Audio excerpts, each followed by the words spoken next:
Good afternoon, everyone. Thanks for coming to, let's do the, thank you. Yeah. May 14th, 2024, Oakland Town Commission meeting. If I could please stand for the pledge. I appreciate it. I pledge allegiance to the flag of the United States of America and to the republic which stands one nation under God, indivisible, with Our heads. Father God, thank you once again for entrusting us with your town. I ask that you give us your wisdom and discernment this evening and help us make the best decisions for our citizens here in our town. May we honor you in all we say. In Jesus' name, amen. Amen. Thank you, everybody. Thanks now. Please. Hey, Commissioner McMullen, President. Commissioner Pollan, Commissioner Ramos, President. Vice Mayor Satterfield, Here. Mayor Taylor, I'm here. we're all here. Great. Okay, guys, we're gonna change, just so everybody knows, we're gonna change the agenda up just a little bit. So if you're following along, we're gonna move number 7 on the agenda, which is other policy matters. We're gonna move that up to after the consent agenda. And then we'll hit the 4th Street and Briley Farms after that. So moving to some presentations, Chief. Oh, yeah, you got something there? Oh, to get this real quick. As many of you know, through turnover, we've been fortunate enough to recruit and hire 2 new police officers. They're in their 3rd and 4th days roughly of training, respectively, after finishing a 2-week orientation. And so I just want to introduce them. The commission has seen about them. I've sent out some emails about them, but I more wanted to introduce them to the town so the residents can be familiar with who their police officers are. So first up, I want to bring up Officer Brianna Brown. Brianna comes to us from the Kissimmee PD. She started with Florida Highway Patrol and realized that the Brown is just not very. So she went to Pinecrest PD down in South Florida, and moved back up to the Central Florida area. Was recently in Kissimmee PD, and we are fortunate enough to be able to snatch her up here in town. And she so far has been doing outstanding job. Only her 3rd day of training, and she's teaching me things. Incredible job she's doing. So that's Officer Brianna Brown. Come on up.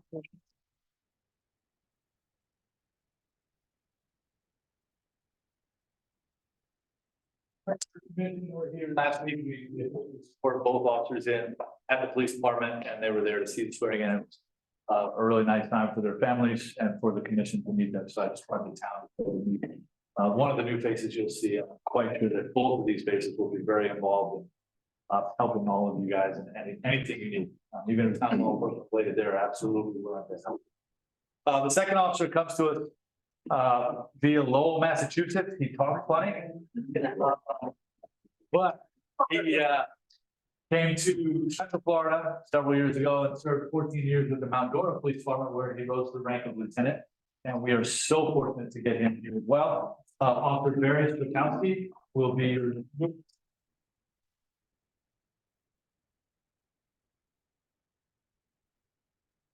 Both officers, Brown and Bukowski, are out there really doing a great job. They both work today. That's why we want to get them up here and get you guys to see their faces and let them get home to bed, because they were 6 a.m. on the streets.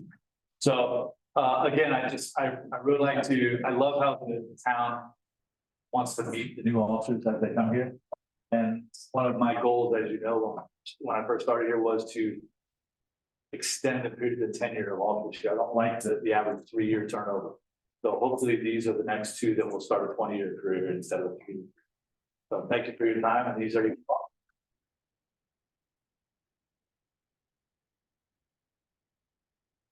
Thank you, Chief. Welcome. Hey, Chief, Chief, I might add something. I said he may talk funny, he's really big.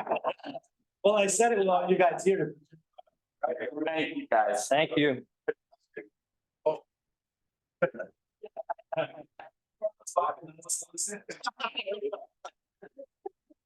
Okay, next we have a proclamation, and it's National Public Works Week. So Mike Parker and your crew, this is for you.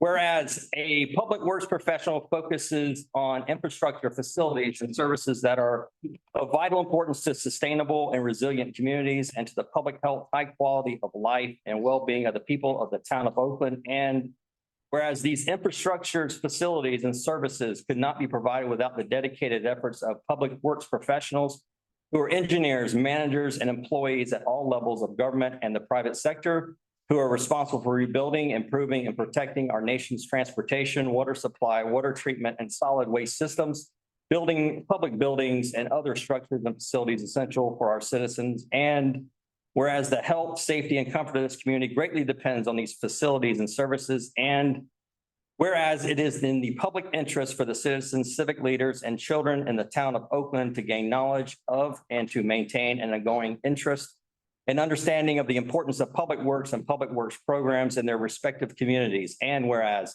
the year 2024 marks the 64th annual National Public Works Week, sponsored by the American Public Works Association, Canadian Public Works Association, with a theme of advancing quality of life for all. Now, therefore, I, Shane Taylor, Mayor of Town of Oakland, do hereby proclaim the week of May 19th through the 25th, 2024 as National Public Work Week. I urge all citizens to pay tribute to our public work professionals, engineers, managers, and employees, and to recognize the sustainable contributions they make to protect our national health, safety, and quality of life. Thank you, Mike.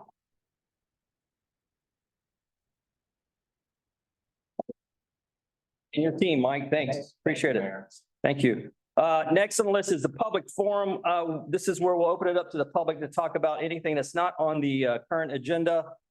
We ask that you keep your comments to 3 minutes, if you would. Elise has a nice timer there that she will use and cut you off if you go past that, right, Elise? Yes, sir. Again, come up, and if you would, please give your name and address for the record. We would really appreciate that. So any takers tonight? Yes, ma'am.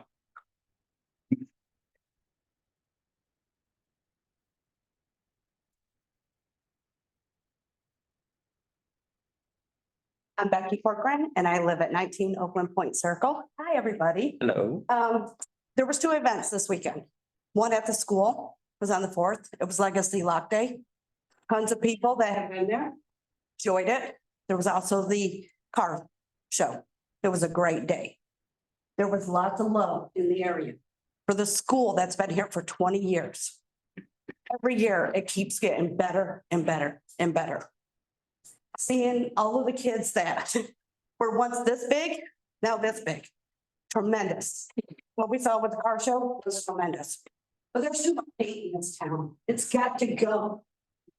It's got to go. Put up the rest. It's got to go. It's not fair. You're teaching your kids to hate. You're teaching your kids to hate. Thank you. Thank you.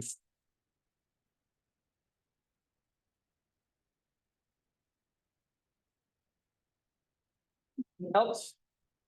Hey, John. Can't be about a dirt road. Is it on the agenda? Okay. John Hammerstein, 306 East Vic Avenue. I noticed some work today on Edge Grove. Just curious about the extent of what's happening, kind of go over what is happened already now and, you know, just add some clarity to that and possible schedule. And so I know 2 weeks ago, we talked about testing Edge Grove and Zick. So any updates that? If I may? Yeah, please. Yeah. So they started on Edge Grove today. They unfortunately got rained out. They got about half of it completed. We have checked out what they've done. Once it's complete, then we'll double check everything. And then Vic is scheduled for tomorrow. So they told me they'll be out of here in 3 days. So we'll see. What did you say? So what did they do today? Today they spread the material, which is a crushed gel material, and they compacted the northern end of it. And they brought in the remainder, but they, like I said, they were ripped out. Okay. Was it? I don't know. When I went down and looked, it looks like sand. It does, yeah. Mhm. Okay, Yeah, it'll have the general appearance of a dirt road. okay, so just, you know. Tomorrow, there's like 8% chance of rain. Yeah, unfortunately, it's Florida, it's summer. So we'll assess it for like 90 or 100 days, maybe, just to see the integrity of the road, just make sure that everything's gonna work out correctly. Now, are they doing two different thicknesses, one on Edge Grove and a different sampling on Vic, or is it? No, that was the original thought. So we're just gonna do the same thickness on both streets, just to see. The one street has very little traffic, Edge Grove, and Vic has quite a bit of traffic, so we'll be able to tell. Yeah, I almost tracked down one of the dump trucks because I was mad. Why? Big dump trucks coming in. I think it's going down to the other neighbor. Oh, Yeah, turn there like, oh, that's ours. I thought you were gonna take some of the stuff. yeah. Thank you. You're welcome. Anyone else? Oh, I'm sorry. How y'all doing? I'm Bill Ungaro. I live at 321 East Hinton Avenue. We have a drainage water problem down there. They did a program around about 4 or 5 years ago. It never was completed. They ran out of money. Now I have problems with water coming up within 10 feet of my driveway going in my garage. The drainage problem on one of my side, they did a ditch, but on the other side, they didn't build no ditch, and all the water's flowing on my side of the road, and the pipes they put down there cannot hold the water. If this council remember, about 4 or 5 years ago, we requested that road be paved. We offered to pay for the road. The council here rejected, said they wanted to keep the dirt roads, the country look. And I'd like them to consider paving that road and fixing the drainage. Okay, fair enough. Thank you. Okay, thank you. Thank you. Anyone else? Okay, yes, sir. How's everybody doing today? Good. My name is Eli. I'm the owner of 40 Kids Entertainment. Last week we just hit a milestone of 9 years. We decided to do 5 events in 5 days, touching the communities that we've been impacting, where we mentor, where we connect with the kids. And our first event was here in Oakland. We did the burgers and basketball, which turned out to be a phenomenal event. We planned this event in less than 3 weeks. We had over 100 people stop by, show up. Thank you to the town of Oakland. Thank y'all for just coming out and support. Thank you, Commissioner Sal. You came out, did the burgers for the kids. We're just getting so much good feedback from some of our mentees. Thank you, Mr. Trishan, for just walking me through everything and just helping make this event possible. I grew up in Oakland. My wife, she lived here 20 years, over here at John Cove, 1501 John Cove Lane. And, just to be making an impact. And, I heard somebody say a lot of anger and stuff going on. Well, at least it shows that we're heading in a good direction. So I'm happy to be a part of everything that's going on. And anything I need, I do entertainment for the kids. I'm a mentor, I'm an artist, and I'm just looking to just help the youth develop. Appreciate y'all. Thank you.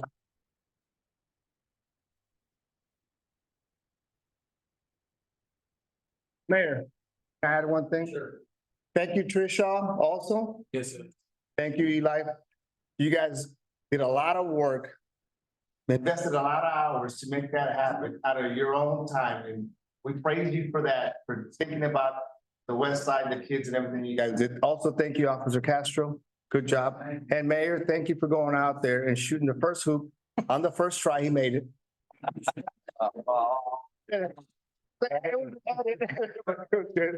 So, and thank you so much, guys. We need to keep this going. Thank you. Thank you. So we were out of time, I'm sorry. Hey Shane, everybody, I just want to say that vigorous debate is good, hate is not good. I just have a question. The new, Louis Smith, 316 North Cove Street, where Cocoa House is down. I love riding my bike in the neighborhood into the Winter Garden Oakland Park, and then the one that's, coming here in Oakland. And it's probably just because it's construction's ongoing. As you go, I don't know the road's names, but where that big culvert is now, I think they're putting the the netting, whatever, they have seeds there and embankment.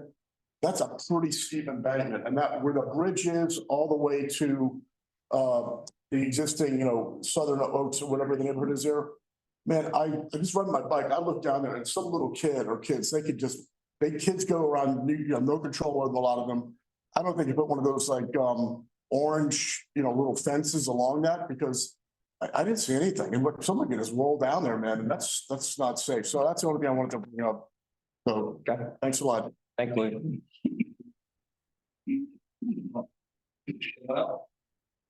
Yeah.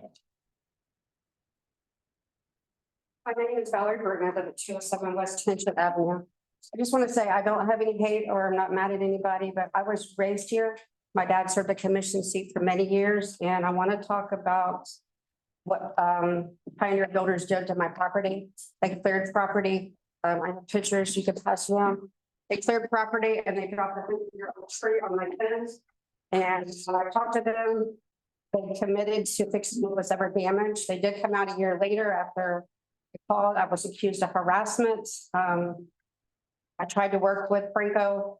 I'm not mad at him, upset with him. I'm sure he's a good person.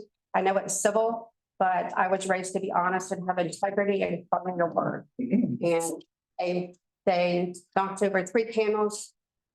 They hit our posts. We had our double gates drilled shut. They ripped them. They busted the panels and they refused to fix that part of the fence. They did come out and do a nice job, but he did not honor his commitment to me. And when I asked about his tree company was insured, I was told it was none of my business.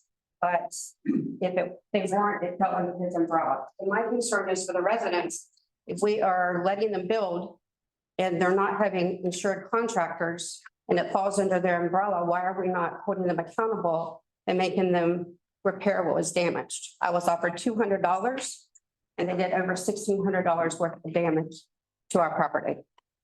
And all I'm asking is them to honor their word and commitment to us and repair what's left. My dad's fence on the side is 40 years old, holes in it. They came out and told the guy not to worry about it. They'll rip it up and put the new fence in, and they did that. But he would not honor his commitment to me. And I'm not upset. I'm not mad at him, but he should have done that and honored his word. I was very patient. And, I understand that Oakland considers it civil, but we should honor our word. And I don't think it should come out of my pocket. It was extensive damage. And I was very patient with them and I worked with them, and still sitting here today, I was told that someone graciously in the community that never met me offered to speak with the mayor and him, and I've never received a call back. But I just want to let you know, if we're letting people build and they're not insured using contractors, then it should fall under their umbrella.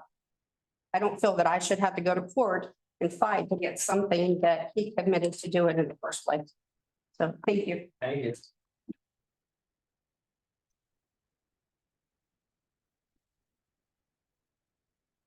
Anyone else? No? Okay. We'll close the public forum and let's go to the consent agenda. And 2 items on that: minutes from the 4/23/24 town commission meeting, the last meeting, and manager's report. Any questions or concerns? Mayor, I know I got on late. I was at the airport, but I did get online. I'm not sure you can note that I was online for the meeting. Or we don't consider that. I'm sorry, we can't hear. I can repeat it. I can repeat it. To allow him to be on, we have to put that in there. I repeat it. No, you and I can. We'll discuss that. Okay. After. I got caught, I was called in customs and I called in online, but it said I was absent, but I called into the last meeting. Are you done? Yes, sir. This, something I noticed here on page 14 on our packet, on the minutes, it said Commissioner Ramos said he was happy about the 54 units and 35 acres, which was an average of 1.5 acres per unit. I don't know if you said it that way, but I'm sure what he meant is 1.5 homes per acre, not 1.5 acres. Thank you. I was gonna bring that up, yes. Okay. Any other issues? No? Okay. I'll make the motion to accept the minutes with the one exception that Commissioner Providence stated and into Commissioner McMullins. I'll second it. All in favor? Aye. Aye. Okay. Number 7, we're moving on. If you guys go look at the bottom of your, turn your page of your agenda, it's other policy matters. So first we have a appointment to the Appearance Review Board, Mr. Gill. It's here.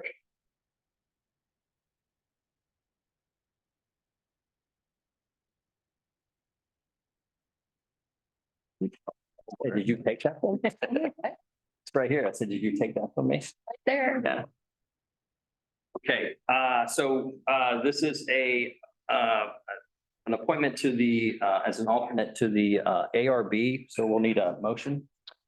I'll make a motion to accept the appointment for Appearance Review Board member John E. Gill III, the Appearance Review Board alternate member. Okay, second. Second. Okay, all in favor? Aye. All right. Mr. Gill. let's, do the legal stuff. Right hand.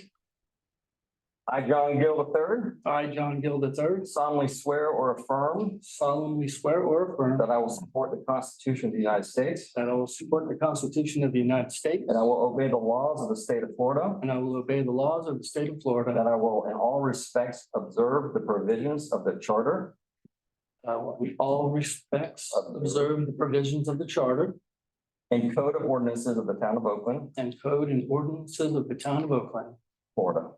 Florida. Sorry. And I will faithfully perform the duties And I will faithfully perform the duties as a member of the Appearance Review Board as a member of the Appearance Review Board of the town of Oakland, of Florida. the town of Oakland, Florida. Yeah. Congrats.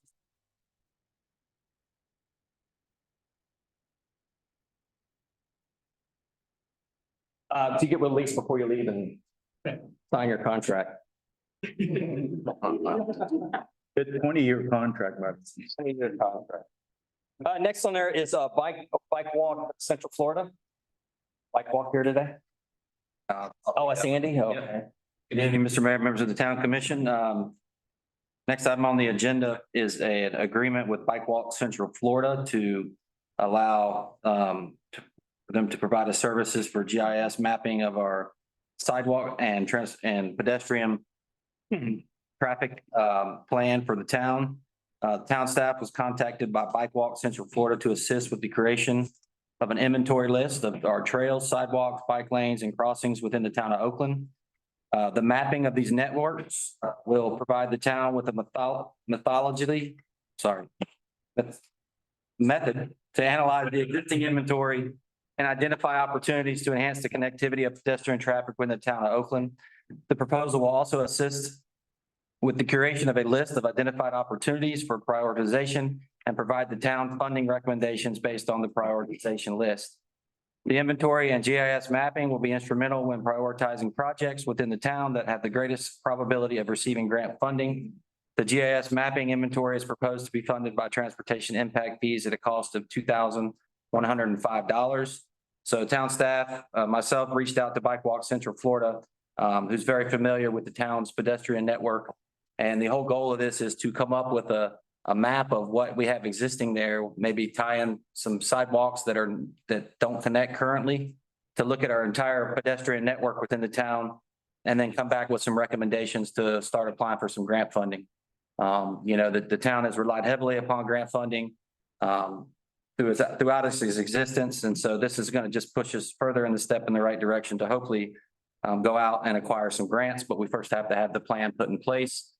We reached out to Bike Walk Central Florida just simply because the cost, and they have the staff that can do this for the town, and it's going to give us a pretty good map of our pedestrian network within the town. So it's going to include sidewalks, our bike trails, and kind of see where we can tie everything in to make it more fluid in the town. We are a walking town. We're a biking community, and so it's important that we get this done so that we're able to kind of sit down and look at some future grant funding for the town. So the cost is $2,105, and town staff recommends approval of the agreement with Bike Walk Central Florida.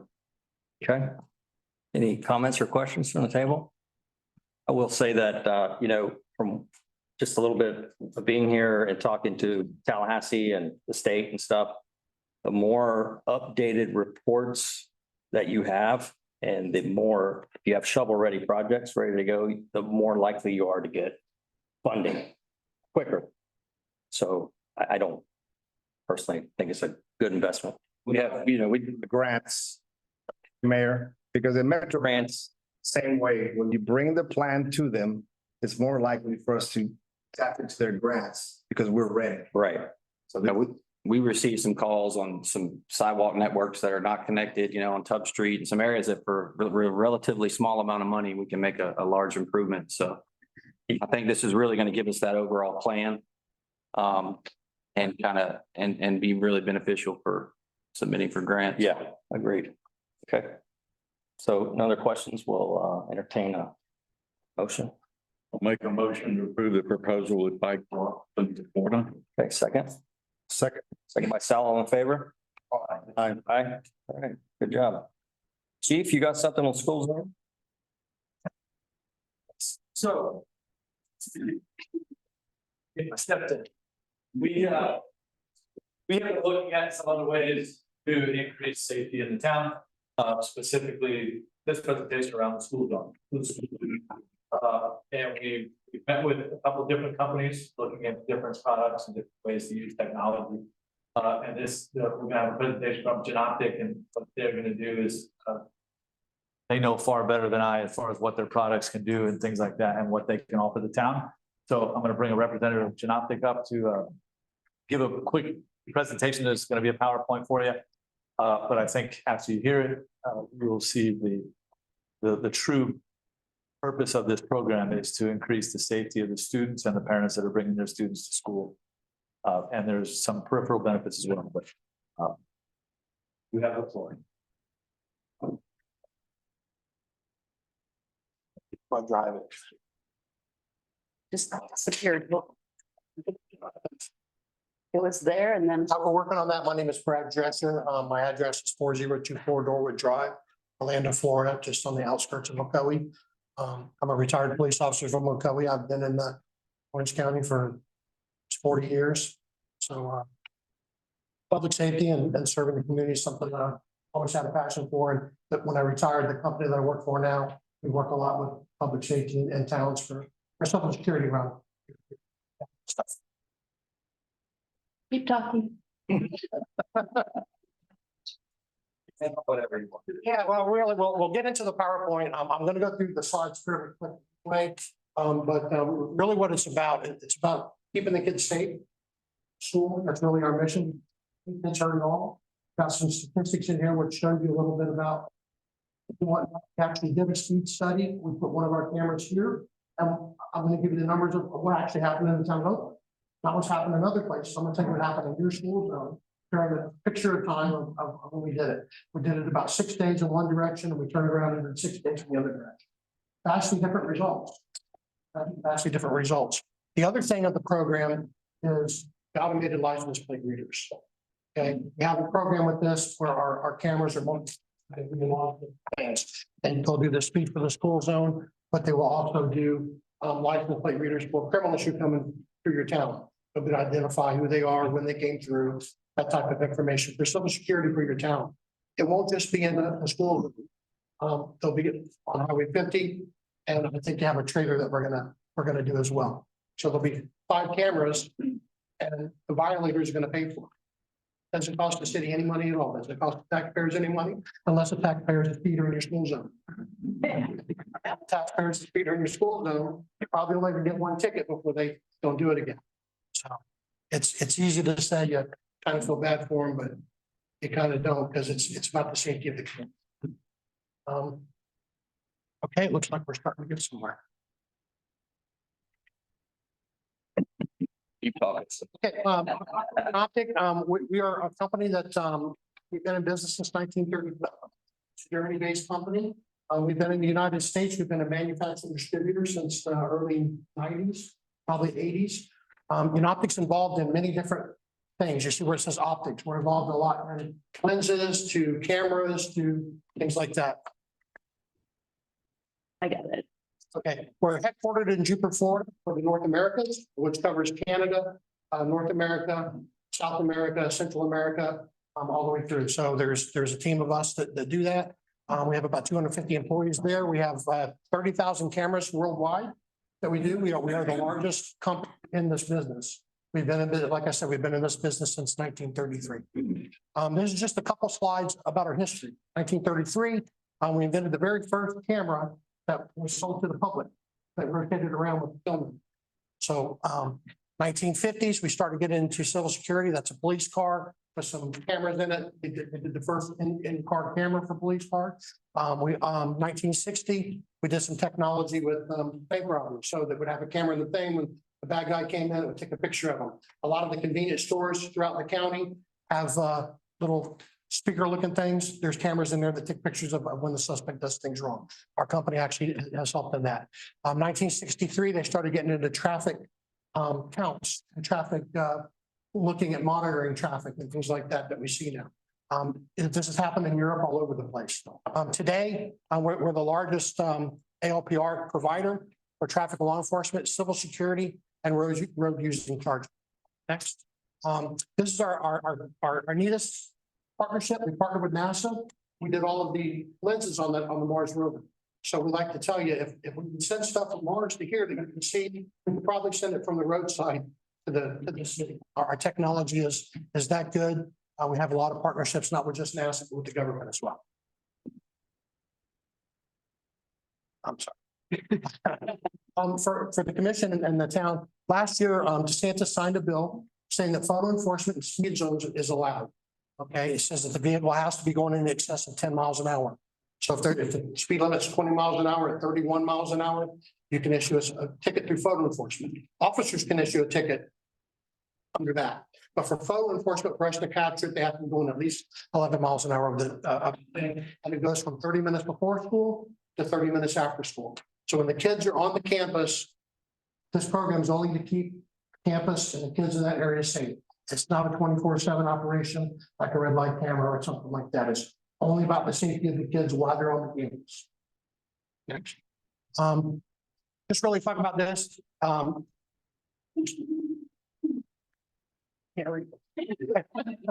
More than 76 million students are enrolled in school. I think the thing that comes off of this, the advantages for the town of Oakland is that it's going to give you the ALPR, the license plate readers. It's going to give a little more technology to the police department. It's going to put some extra eyes out there of what's going on in your town so they can do that. And the traffic enforcement solution can be flexibly deployed. It could be a mobile unit, it could be a fixed unit, it could be a semi-fixed or mobile unit, depending on the chief and how he wants to deploy the equipment. This just talks about the school zone speed camera. Basically, the benefits is increased children's safety, deliver peace of mind for the parents, significantly reduces accidents in communities, and it absolutely supports the Vision Zero initiative. The Vision Zero, I don't know if you guys hear about it on the news. It's about having zero fatalities. That's the goal. The goal in your school zone is absolutely to have zero fatalities. Nobody wants to see a kid get hurt. The school zone speed camera program, really what this does is it shows you the fine. It's $100 fine. Out of that portion, 77% of the fine comes back for school safety. So $77 out of $100 comes back. $60 goes to the city. There's money that goes to the school crossing guard program, and there's money for school safety improvements. It's my understanding that it's a charter school, the town owns that. So probably $77 of that $100 will come to the town. Okay. The state will take a little bit. We've got over 3,000 systems installed nationwide in the United States. We've captured millions of incidents. These systems help modify driver behavior. That's the goal. The goal is to have nobody speeding through your school zone.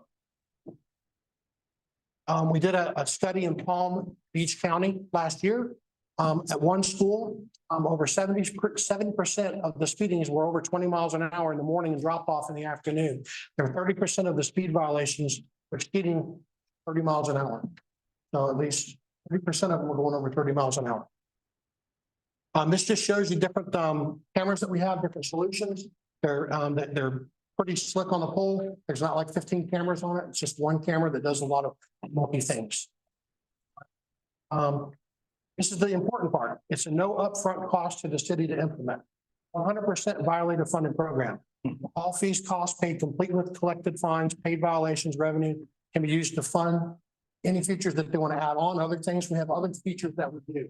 We have sound detection. We have distracted driving solutions. So that would be something if the city later determined, they wanted to deal with something like that, they could. But the fines can be used for that, or the fines can be used for sidewalk improvements, whatever the city or the town decides if they want to use it.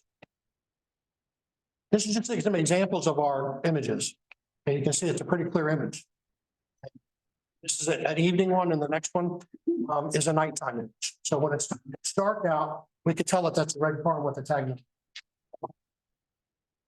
For the town performance reports, we have a suite of reports where you can report what time of the day the violations occurred, how many violations occurred. It works for accreditation, it works for all kinds of report monitoring. I think the next slide talks about finance, there's financial reports too, where everybody can see what's going on in the town as far as what's collected. If we could just go to the Excel would be the. That one better pop up. Now, what we're going to show next is the actual study that we did for the town of.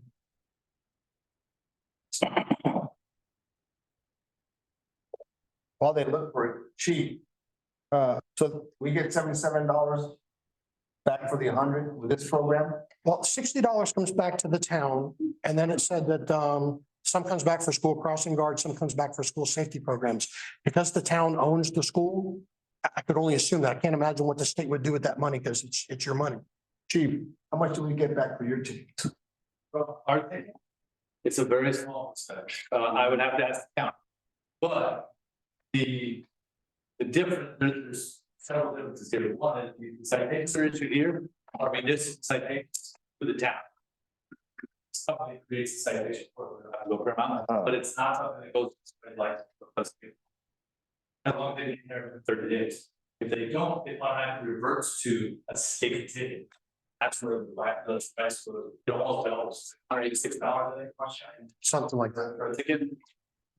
So the purpose, again, it's not like what red light cameras is been viewed as a money grab, right? That's not the purpose. The purpose, and that's why the fine is so much less. The purpose here is to encourage people to drive slower when the kids are. If it was a money grab, this thing would be working on Saturdays and Sundays. It's an inexpensive lesson. It's a small. They can, yeah. Right. But I think you'll be surprised at the numbers that resulted here. But it doesn't give points, it just. Correct. It's like, Okay, there you go. state doesn't find out. Thank you. If it reverts after 30 days, it goes to the state, then it goes on your license. Got it. Right, and our company will be involved in processing and issuing all that stuff through the police department. Police department will determine if it's a violation, and then our company will do that, so there won't be any cost to the city for managing the back end. All of that is part of. So you catch somebody, you send that to the police department, the chief looks at it and he determines at that point in time, go ahead and send them the violation. Correct. Not the chief. Well, I'm sorry. The local police department looks at it, and they determine you need to send you send a citation to this guy, or if you're like, no, don't. Exactly. So because computers too sometimes are not perfect, right? Yeah. So they get the violation alert, they ship it over to us, we assign it to an officer, there'll be one officer that's assigned to this program. That officer has to review the moving video of it and review that the system was working properly and that the violation was on that specific car. Then we tell them, yes, that's a violation, and the citation gets sent. And again, we're only gonna get them after 11 miles an hour. We're not gonna get 21, 22. We're only gonna get the ones that are at least 11 miles an hour over the school zone. So like 31 miles an hour? 31 and up. 31 and up. The state of Florida says that police officers aren't allowed to write tickets for 5 miles or less over. But with this system, it has to be 11 miles or over.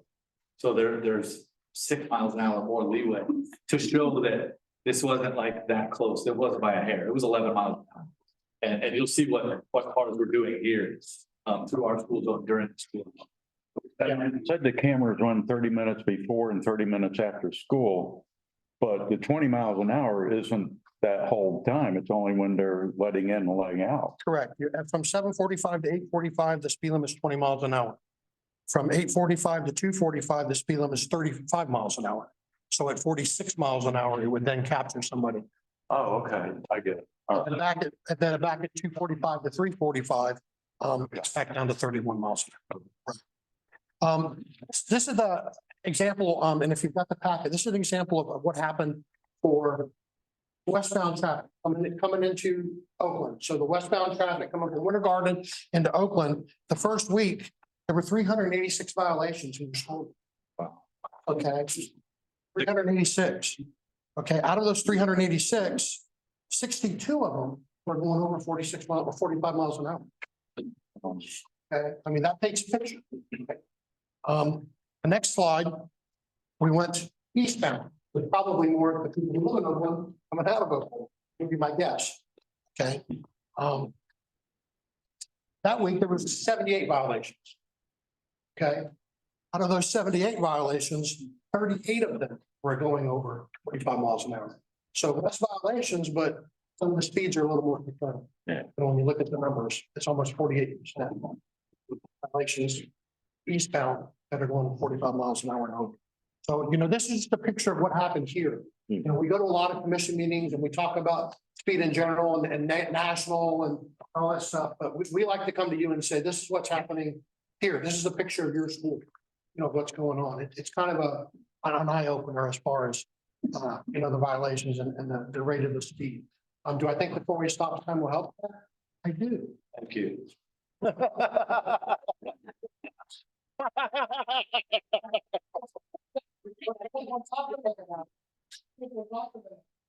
When stop sign with somebody's 45th back, when they get to the stop sign, they're gonna take it.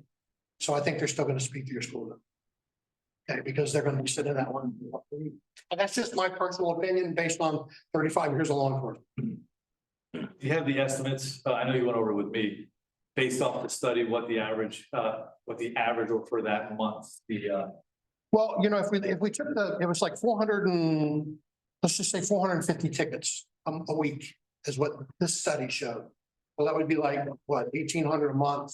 Even if you did 900 a month, you know, of occupancies, you know, that, I mean, revenue wise, you know, the 60, even at the $60, you know, and you use that. $600. Things, use that money for other things. The revenue for the city is probably anywhere between, could be 250 to 300,000, but that's just my public math. I try not to do math in public. Obviously, we don't know because we don't know what the speeders are going to do when the cameras are up.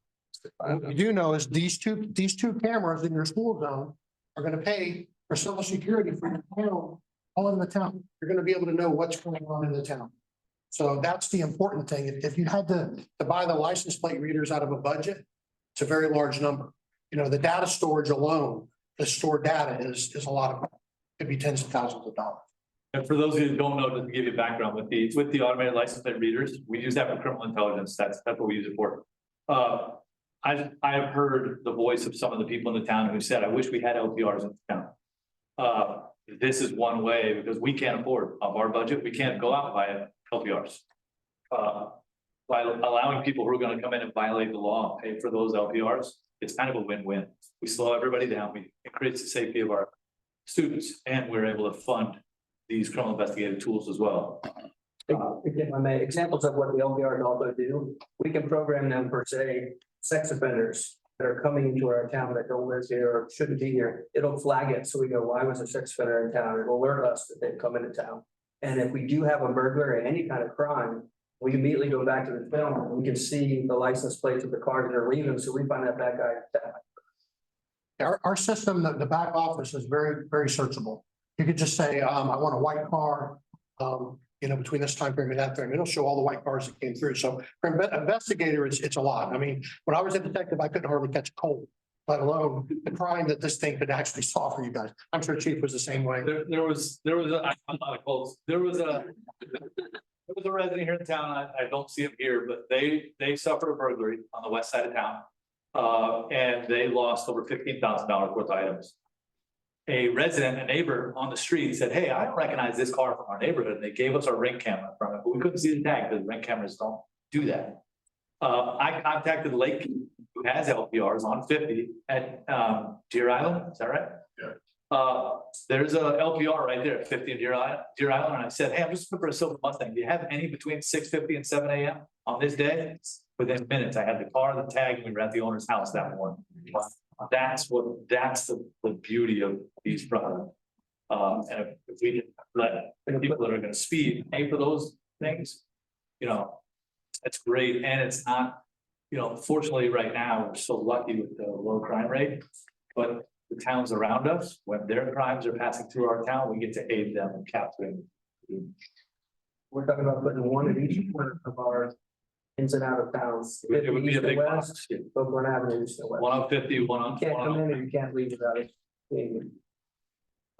He had his hand up first. Sure. If the figure they first get is not municipality state, so if they disputed, how would that work? There is a dispute process through the magistrate here that we have in our town, that you have. So they have to come here and take care of it still. 100%, you would go through the magistrate, which I don't know if we can do it on Zoom or not. Is that possible to do that remotely, or is that? City of Orlando does it on Zoom. I know, I don't know if that's possible here. I'm sure that's something we could discuss. To talk further. Yes, there is a dispute process within the town, which would allow us to not, hopefully not, we don't want it to get to the state level, where might go on licenses. Yeah, that's what I'm saying, so people at the state level, we're gonna get money from that city, right? You do, but it just takes a lot longer. Yeah, that's right. State gets a lot, It's a lot longer. and the person gets word penalties. And the clerk's office takes a percentage as well. Yes. Are there statistics, once these systems are put in place, if there's a big decrease, the number of people going through, Yes, not going through, but yes, speeds will drop. speeds will drop, okay? That's what we're looking to do. We're not looking, this isn't, the purpose of this is not a money grab. The purpose of this is to drop the speeding, right? So yes, he has flow charts to show that when they've installed in other towns, there's a dramatic drop because people learn, but then they rise back up a little bit because we're human beings. We get comfortable with things and forget this new product and we go zipping through again. When it's new, like the stop signs, everybody sees it, knows what's going on. Had to do that.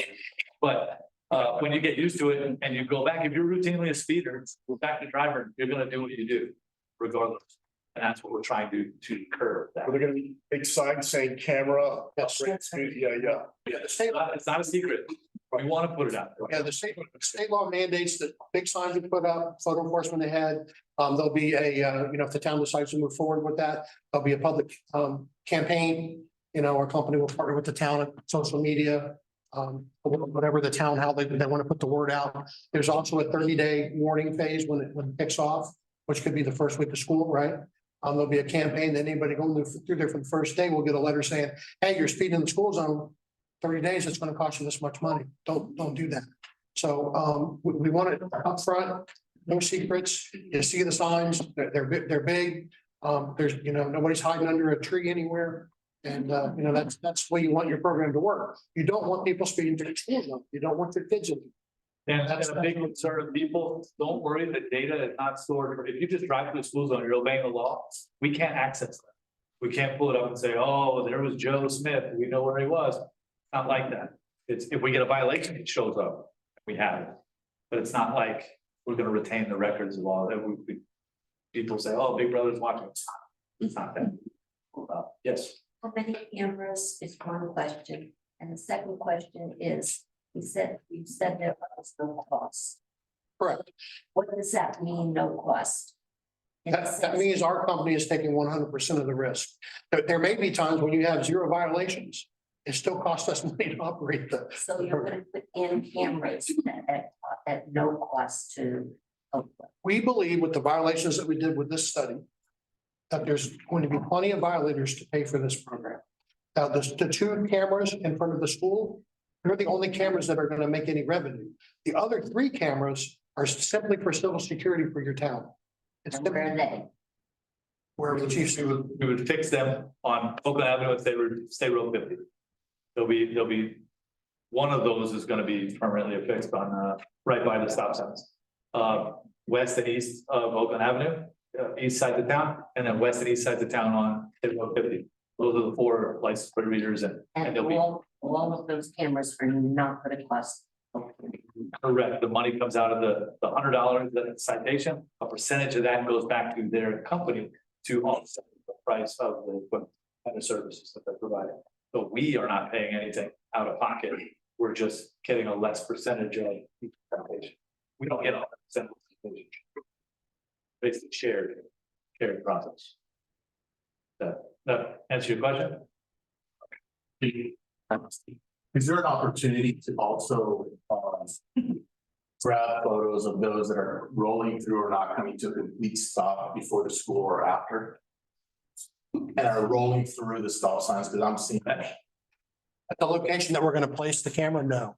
And there, if the stop sign wasn't there, absolutely, but because of the stop sign, the camera has to be placed on the other side of the stop sign. There are communities that do that. Florida is not a state that allows it. It would be something that you would, take a little bit of risk against the state if you decided that you wanted to do something like, because the state says it's not authorized. They just authorized phone enforcement for school zones. They just authorized it for school buses, to put the cameras on the school buses when the kids are getting on and off the bus. And they just this year passed it. And it's kind of weird because Florida is so far behind of a lot of other states that have had it. I mean, Georgia's had the school bus for 20 years now, and the school speed's probably 6 or 7 years old now.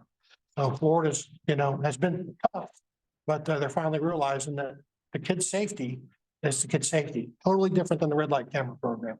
That's 24/7. This is just when the kids are in school. So for the mayor and the commissioners, if the town decided to move forward, then the next step would be to do an ordinance. We have several ordinances that I can share that have been done throughout the state. And then the city could, or the town could get that, my apologies. The town could look at that and decide, the best for your town, and then it would just be a matter of negotiating the contract. Right. Couple more questions. Mr. Christie, have one? I think it's a fantastic thing to do. It's great to keep that road nice and slow and keep it in control. Is there a different price on the ticket? Is it different for different speeds? Is there $100 no matter how fast you're? The state of Florida left it at $100. Some states have it tiered. The state of Florida says it's $100 violation. The goal is you get one, you don't get a second one. I can say that other states, the first one's $100, the second one's $200, third, fourth, fifth, and sixth one's $500. It just depends on how different community or different states handle that. State of Florida said it's $100 ticket. I just like to get my money's worth, so I just wanted to know. I'm sure whoever does will get their money's worth, and the town will appreciate it. Obviously, yes, it's present, but oftentimes, with traffic are related accidents, like we got non-open people there. But now the speed enforcement would be on Colonial, only in the school zone. Right, that's right. 100%, sure. Yeah, I just want to make sure that people understood that it's not, we're just restricting the school zone with the speed. Originally, I believe the stats said that before the stop signs went there was 3 times as many speeders coming into town in the morning. That was 1/3 of us leaving, so it was definitely not citizens. Yes. I'm gonna yell at Winter Garden's chief tomorrow about that. Okay, so, if the system doesn't pay for itself, and the company withdraw the hardware and maintenance and all that, or is there a plan that the town will take over the costs? How's that? We've never had a program not pay for itself. However, we're going to negotiate a 5-year contract because we believe 5 years we'll be able to get the revenue out that we put in the ground, because if there's any work that needs to be done, any electrical work that needs to be done. So at some point, it's very offer back to the town to say, you gotta help pay for this now. No. We don't have a single contract like that, and not just the country, but North America, Canada, North America, South America, whatever. It's all revenue share. So after 5 years, do you update your equipment if we decide to renew a contract? Yeah, we'll update our equipment as we create new equipment. That's the neat thing about us being a manufacturer and distributor. We're not buying it from somebody else off the shelf. So anytime we have an upgrade, and in our ALPR cameras, we're constantly upgrading our technology with better things and better lights and things like that. Anybody who has a program with this gets it upgraded because it's all done right through the system. So yes, and if something breaks, doesn't cost the town any money. Right now, I know when one of the LPR trailers, anytime something breaks on it. Okay, the only LPR trailer, if something breaks on it, it costs a couple $100 just for the phone call. That's the trailer that some of y'all, We Are Open, get on there and make fun of the numbers because only half the number works. When we put it out, that's what we're talking about. It's that, it may show you all the speed, but what it's really doing is it's running the license plates that they've had. We left out that we have the number. We're not interested in the number. We're interested in the ALBR data. But every time we call them, just to pick up the phone, it's $500. Gosh. They charge us $500 just to answer the phone, which is crazy. This company is gonna retrofit this trailer with their equipment, so we no longer have to operate with that company and pay $500 for a phone call. It's crazy. Yes, Only in school area. the speed enforcement, specific to the speed enforcement, yes. Yes, it's in response to the House bill that was signed by the governor. There's two different facets to this. The license plate reader is not only in school areas. Speed enforcement is only in school areas.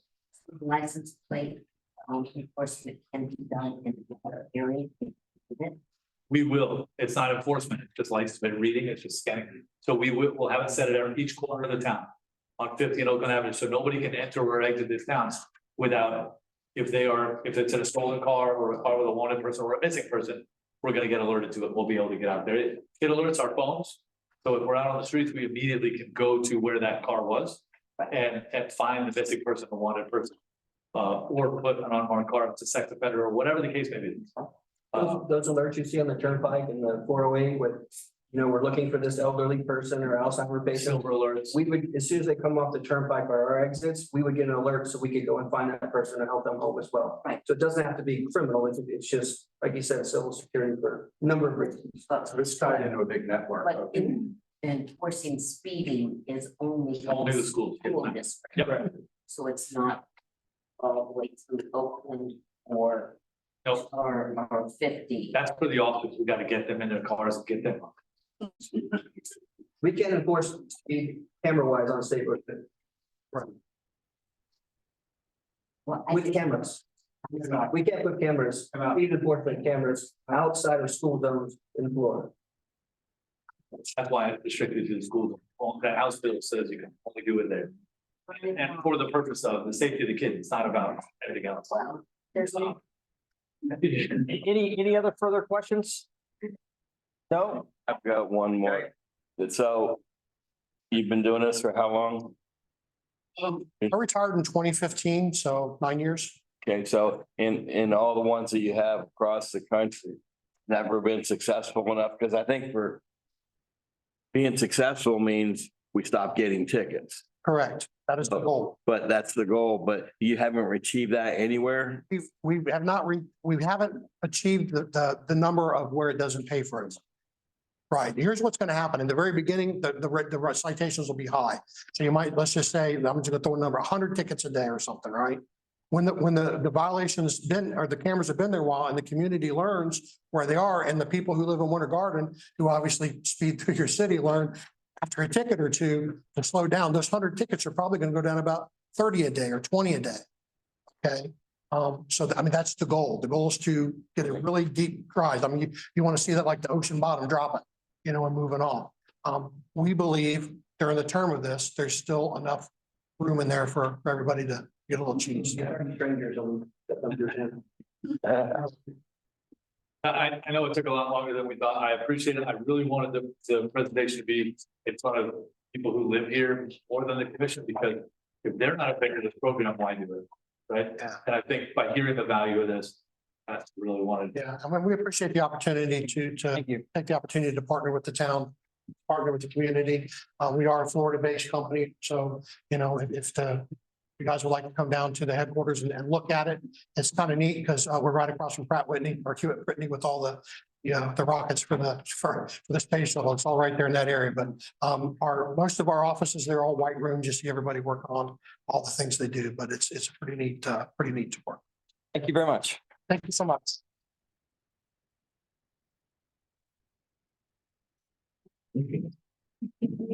Okay, moving on, we'll move on to item 6 on the agenda, that's the ordinances.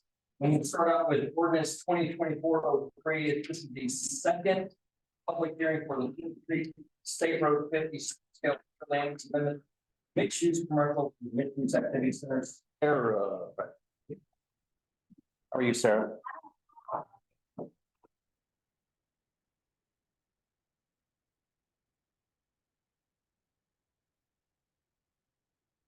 Sarah Masterson, I am the contracted town planner. You don't need to read the ordinance number, do you? Yes, I Okay, do. oh wait. Just 1 second. Okay, so this is a second public hearing for ordinance 2024-03, an ordinance of the town of Oakland, Florida, adopting a small-scale future land use map amendment of its comprehensive plan from mixed-use commercial to mixed-use activity center for the project Fourth Street Village for certain real property owned by Oakland West 50 LLC, generally located on the south side of West Colonial Drive at Fourth Street, as more particularly described herein, with an approximate size of 21.25 acres, making findings and providing for conflict, severability, and for an effective date. You to read both ordinances or just the one? We'll do one at a time. Okay. All right, so this is for the small scale future land use amendment and rezoning. The address is at the southeast corner of Tubb Street and 50. The applicant is Gemini Land and Inc., Development Inc., and the owner is Oakland West 50 LLC.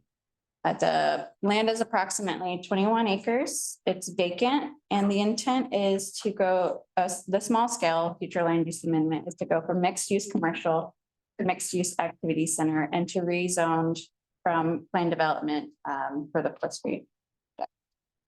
This is just a general site map. Please speak up a little bit.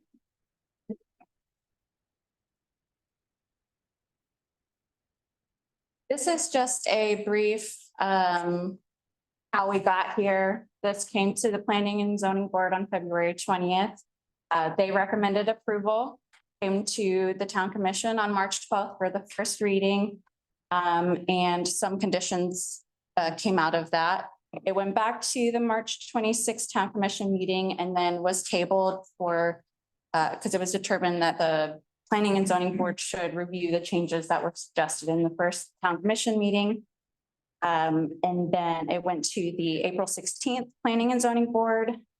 They made a recommendation with for the revised concept plan with a few other recommendations for coordination of infrastructure.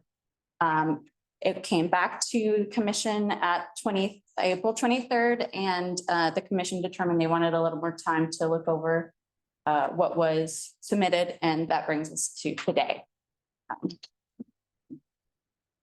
Just a synopsis of what came out of the last meeting and what was presented to the Planning and Zoning Board.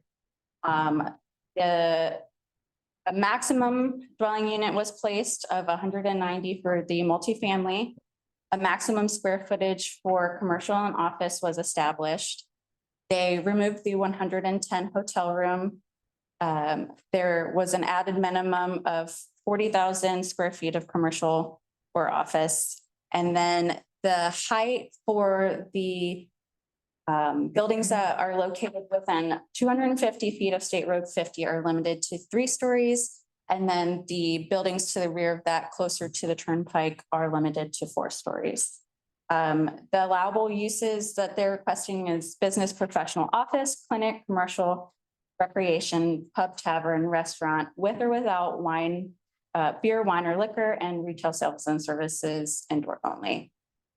This is net density of 10.8 dwelling units per acre and has a net floor area ratio of 0.0. This is the general concept plan for the site. As you can see, that blue line and the arrows kind of lays out where that 250 square foot setback is. So you can see that those buildings up front are what are limited to that 3-story. And then those buildings to the rear are what are allowed the 4-story. So through all of the discussion, we're here today. So the changes that you're seeing today in the bold come from the previous Town Commission meeting discussion. The plain text are recommendations that came out of the Planning and Zoning meeting. And then the red text is a combination of staff and applicant discussion to clarify some of the languages in the development agreement. There were a lot of changes, so I'm not going to read through every single one, but you guys were provided the changes. Just the majority of the changes were with the infrastructure coordination. And then the red text were just clarifying language, streamlining. Nothing really changed out of that. And then again, the bold, that was those changes in the square foot limitations, the height and the hotel. So that brings us to here. If the town commission approves, this would then go to a preliminary subdivision plan, and in conjunction, it would also go to the appearance review board process with the ARB, P&Z, and town commission. Once approved there, it would go to final construction engineering plans. And then from there, it would go to final plat, if platted, which I believe they will. And then once that is complete, they can then apply for building permit. So at the last planning and zoning board, they did recommend approval with those changes of coordination with the infrastructure. And based on the information from the applicant and review compliance with the town's comprehensive plan, land development code, and the town mixed use multifamily 50s State Road 50 vision plan, the staff finds the small scale future land use amendment ordinance 2024-03 and the rezoning ordinance 2024-04 compliant and recommends approval. I'm here for any questions, and I know the applicant is here as well for questions. Thank you. So right now, we're just talking about ordinance 2024-03. So, yeah, is there any questions on that before we bring it out? No. I don't know if I'm going to bring it up after he is. So just one thing I want to add, we could add this to the motion is, you know, the town is working towards a dark sky certification.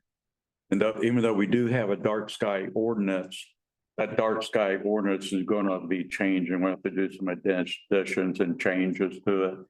And this may not have any effect at all on the lighting they have now. I don't know that, but I would like to make sure they do comply with the dark sky ordinance that would be required for our dark sky certification. Yeah, Rick, I agree with you, and it is in the developers agreement. It isn't for that. Oh, okay. So that's the next one. We'll make sure it's in there, but yeah. You guys want to? This is just for land use. Steve, you guys got anything now? Okay. All right. So it is a public hearing and we'll open it up to the public. Does anybody in the audience have any questions or anything? Yes, sir. Yes. Yes, please come up. Sorry. Yeah, Louis Smith, 316 North Tub Street. You know, what Sal Randy said, had his slogan is keep Oakland quaint. I don't think any more apartments in Oakland is keeping Oakland quaint. So, thank you. Thank you. Anyone else? Yes, ma'am. Okay, my name is Kimberly Parsons. I live at 284 South 4th Street, right across. This project is right in front of my house. I mean, right dead smack in front of my house. Where did this picture that I'm looking at? The driveway that they want to put in is right smack dab in front of my house. On that blue piece of paper, the first one's a blue project. You see there's a house there and then there's the water pump lot. My property has 2 accesses and that on that road. We're gonna have so many cars coming down that road, it's gonna be unbelievable to get in and out of my driveway. Let's get my husband's truck in and out of our driveway. Plus, I also have my grandkids that come out and play and visit every so often. That's my other concern, how many places? And then it looks like you've got the main drag going all the way through on the back side, right there where my driveway is. So how many cars are we gonna ask you where you got 190 homes times 2 to 3 cars? Then you got all your restaurants, then you want to put a pub and a tavern. And now I am for improvements, but like this gentleman just said, enough is enough. You already got so many apartments over there. This traffic starts at 4 o'clock in the afternoon on 50 backing up. The turnpike backing up, because I hear it every single day I'm out there feeding my horses. And walking my dogs, I hear it. The trucks stop and they go forward. They stop and they go forward. And the sirens that come out every day, at least 2 to 3 times a day. Sometimes it's nice and quiet. Other times during the afternoon, I hear them 6 o'clock going down the road, 7 o'clock going down there. And we just had a major accident not too long ago, right on the turnpike where they're doing all that construction. But you got to consider, and you know, nobody came come to talk to us how we feel about it. I got 15 residents across the bridge over there in Oakland that've got kids. One family's got like 5 kids. There are a couple of them that maybe have a couple kids already outgrown. But no, but if you guys put a music venue, tavern, and you got a music venue going on, where's everybody gonna park? Once they build up the area, where's everybody gonna park? Not one person in here. My kids like to go outside and play. I don't know about anybody else's kids in this room. Most kids these days are technology. They much rather sit on their butts, but my kids go out and they do stuff outside. They're not they're technology, but they also go outside and play and have fun and help me. You know, and they need that outsideness.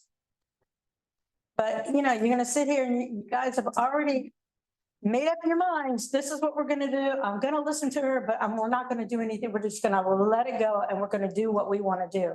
But not one person has stopped and asked us how we feel about it. And I really don't want it coming to our side of the street. But you guys are gonna put it there anyway. Are we gonna put up a wall so that everybody stays on that side? What about all the bums right now? We've already kicked out like 3 or 4 bums already on both sides of us because they're moving all over the place. I mean, I can only watch it so much. You know, I mean, I might be just one little person sitting there, but you know, come on. Let's think, you guys, just like this lady said a while ago earlier, at the very beginning, I don't hate nobody. I'm not a mean person. I can get along with anybody. But it's when you start stepping on my toes and saying, well, forget this person here. We don't care. She has kids and grandkids and 2 horses and animals and cows and chickens. We don't forget about her. But all these people that are going to be over here in these apartments, how do we know that they're good people? We don't. Thank you. Time's up. Thank you. Thank you.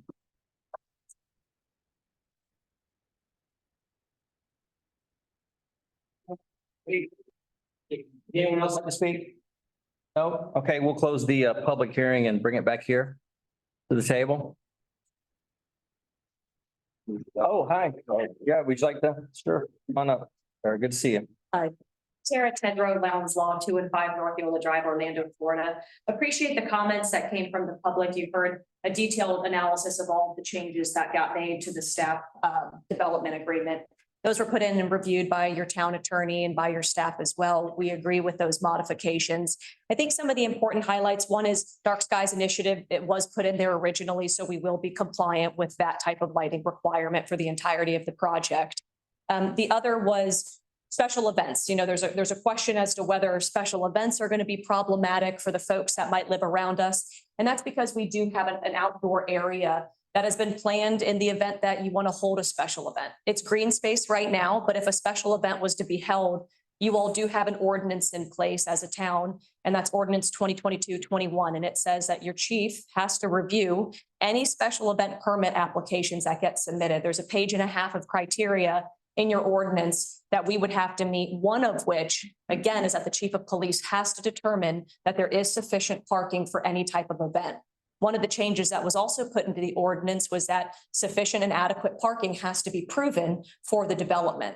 So when we come back, which it's a multi-step process to get us to final building permits, I think you all know you have a very good and lengthy review process that brings items back for consideration. So tonight is the future land use and zoning, but we would still have to come back for your preliminary subdivision and platting and appearance review, which goes before your ARB, your planning and zoning, and back before you all. And then there's 3 additional steps with your final construction and engineering plans and other staff level reviews. And if a final plat happens, it comes back to you as well. So there's multiple public hearings. And I think questions about things like where exactly are we going to have a driveway located? That's a town street. So you all have the authority to approve or deny the locations that we put on a final engineered plan that will come before you. What we have in the packet is purely conceptual. And if you recall, that purely conceptual plan was based on the visioning plan that the town had produced and had adopted in 2023. So we copy and pasted that plan because that's what the town had indicated they wanted. We've made some modifications since because we got feedback from residents as well as from some of you all saying, take away the hotel and make some modifications to height. So we've gone back on what that vision plan had originally contemplated. But I say all of that because we were presenting what we had hoped was a plan that you all would like based on the State Road 50 vision guidance that we were given. Happy to modify it. And then when we come back before you for the appearance review, those type of technical questions will be publicly advertised for a hearing. We encourage the neighbors, if they want to get involved, if they want to copy when we actually get to that point, happy to send it to them. Right now, it's purely conceptual, but their concerns are heard. We understand that driveway locations will be impactful to those who are across the street from us, and certainly something that we're going to have our planners take into consideration when they design out those plans that will come from you. Thank you. Thank you, Terry. Thank you. So we move forward, whether we get to a point, start talking about the streets and the traffic, and it's something that can't live with, it can still stop right there until we get that figured out. Is that correct? You have the authority to approve or deny our plans. We bring them before you for appearance review, and we have to do that in compliance with your code.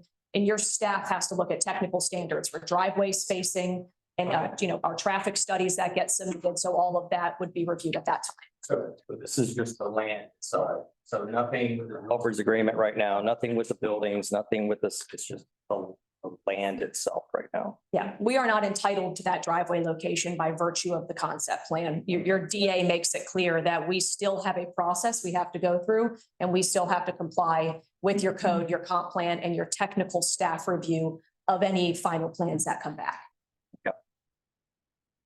Okay, thank you. Thank you. Any other questions on the table on this ordinance? 2024-3? If not, we'll entertain a motion. I'll make a motion to approve 2024-03. Okay, second, anybody? I'll second. Second by Sal, all in favor? Aye. Aye. I'm wary of it, to be honest with you at this point. Here's my problem, and I know we have to, I know we need commercial out there. That's just, it's just flat, and that's what we've all talked about. We've done this for a long time.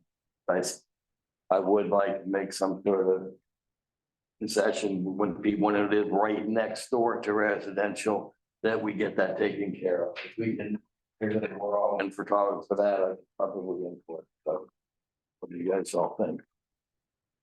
That's my biggest. I'm gonna say there's some comments that I have for the developer's agreement that may address that.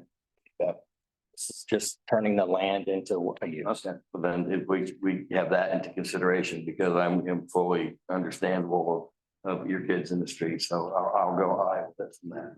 When did we discuss the developers agreement? Now, next step, you vote the land use. Yeah, that's when we can add more verbiage or dialogue, whatever we feel we need to add or take.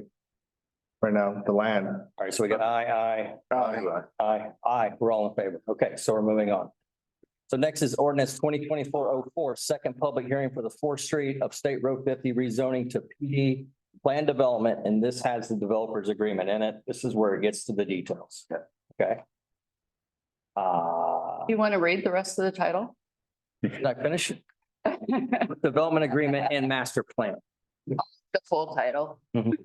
Ordinance 2024-04, an ordinance of the town of Oakland, Florida, adopting a town official zoning map amendment to adopt a new plan development PD zoning with a development agreement and master plan for the project Fourth Street Village for certain real property owned by Oakland West 50 LLC, generally located on the south side of West Colonial Drive at Fourth Street, as more particularly described herein, with an approximate size of 21.25 acres, making findings and providing for conflict, severability, and for an effective date.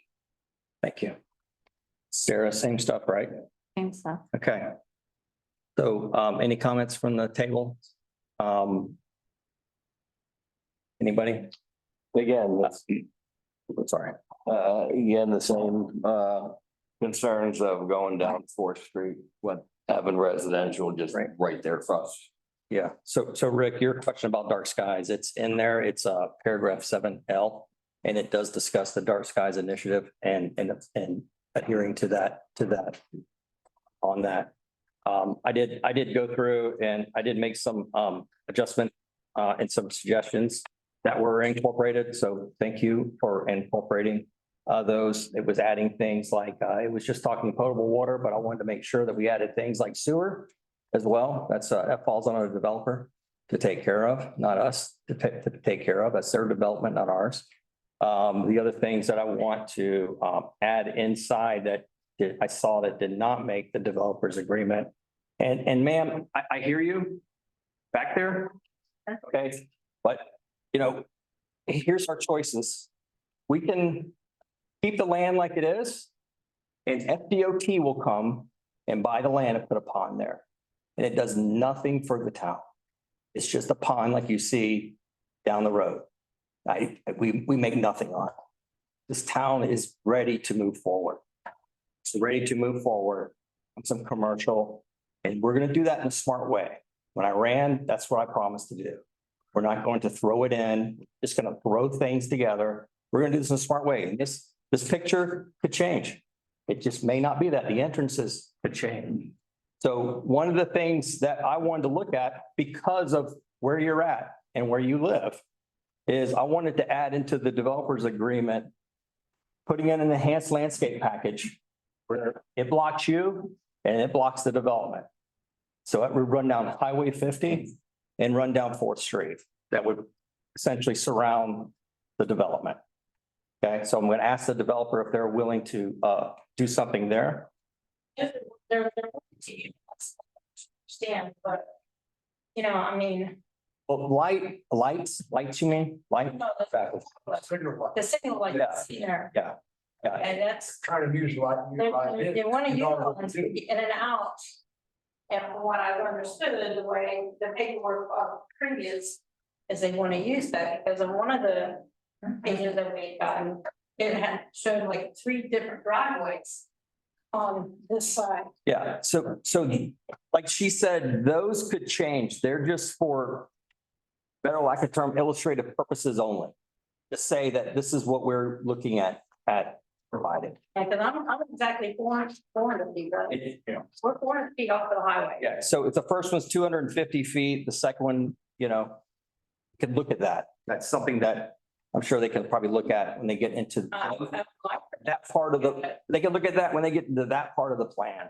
They can start glancing at that. The other thing I wanted to add in there, and there's 3 other things I wanted to add in there in the agreement, was during construction, if you guys wouldn't mind putting up a temporary construction fencing, like a temporary chain link fencing with windscreen around it.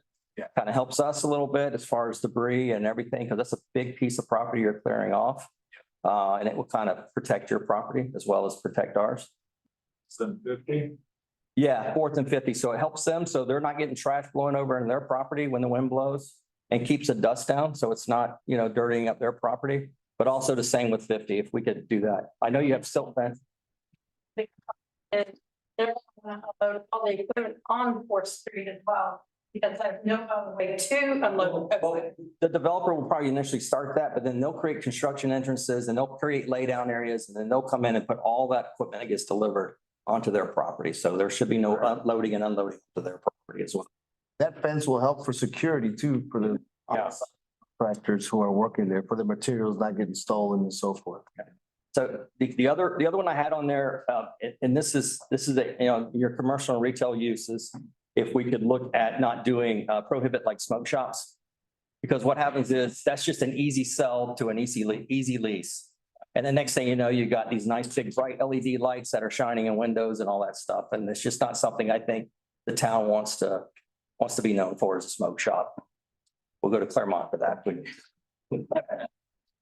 You know, well, he's comes with the LED light and stuff like that. It's might, never know. I'm sorry.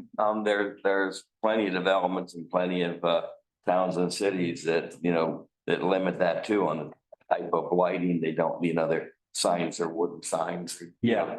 And that's probably what we would more want to see customs, you know, going in, you know, over there off of Fourth Street and there, so that we don't have neon lights, stuff like that. It's kind of what we did with Speedway with limiting them down, so. Right. But that's that's more in the future for us to talk about. I'm sure for sure right now, right? But that is on my radar is all toned down and not lights, whether it's I don't care whether it's a smoke shop. I agree with you. I think smoke shop's a bad thing to bring in. Right. But anything that has any of that, the bright lights in the windows and stuff gone through, we would want to look at really hard before we said okay to that. Sure.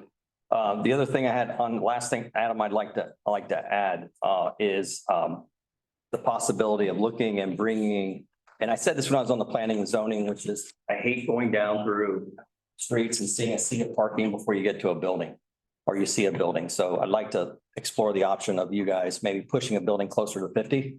So when you're going down, you kind of see you start framing the road is what you do. Instead of driving down the road and there's a big, 350 space parking lot. So it would be something to kind of, and it would probably help out too, as far as commercial, because it creates that visibility for your commercial and retail. That's along 50 as well. So that's another item I'd like to.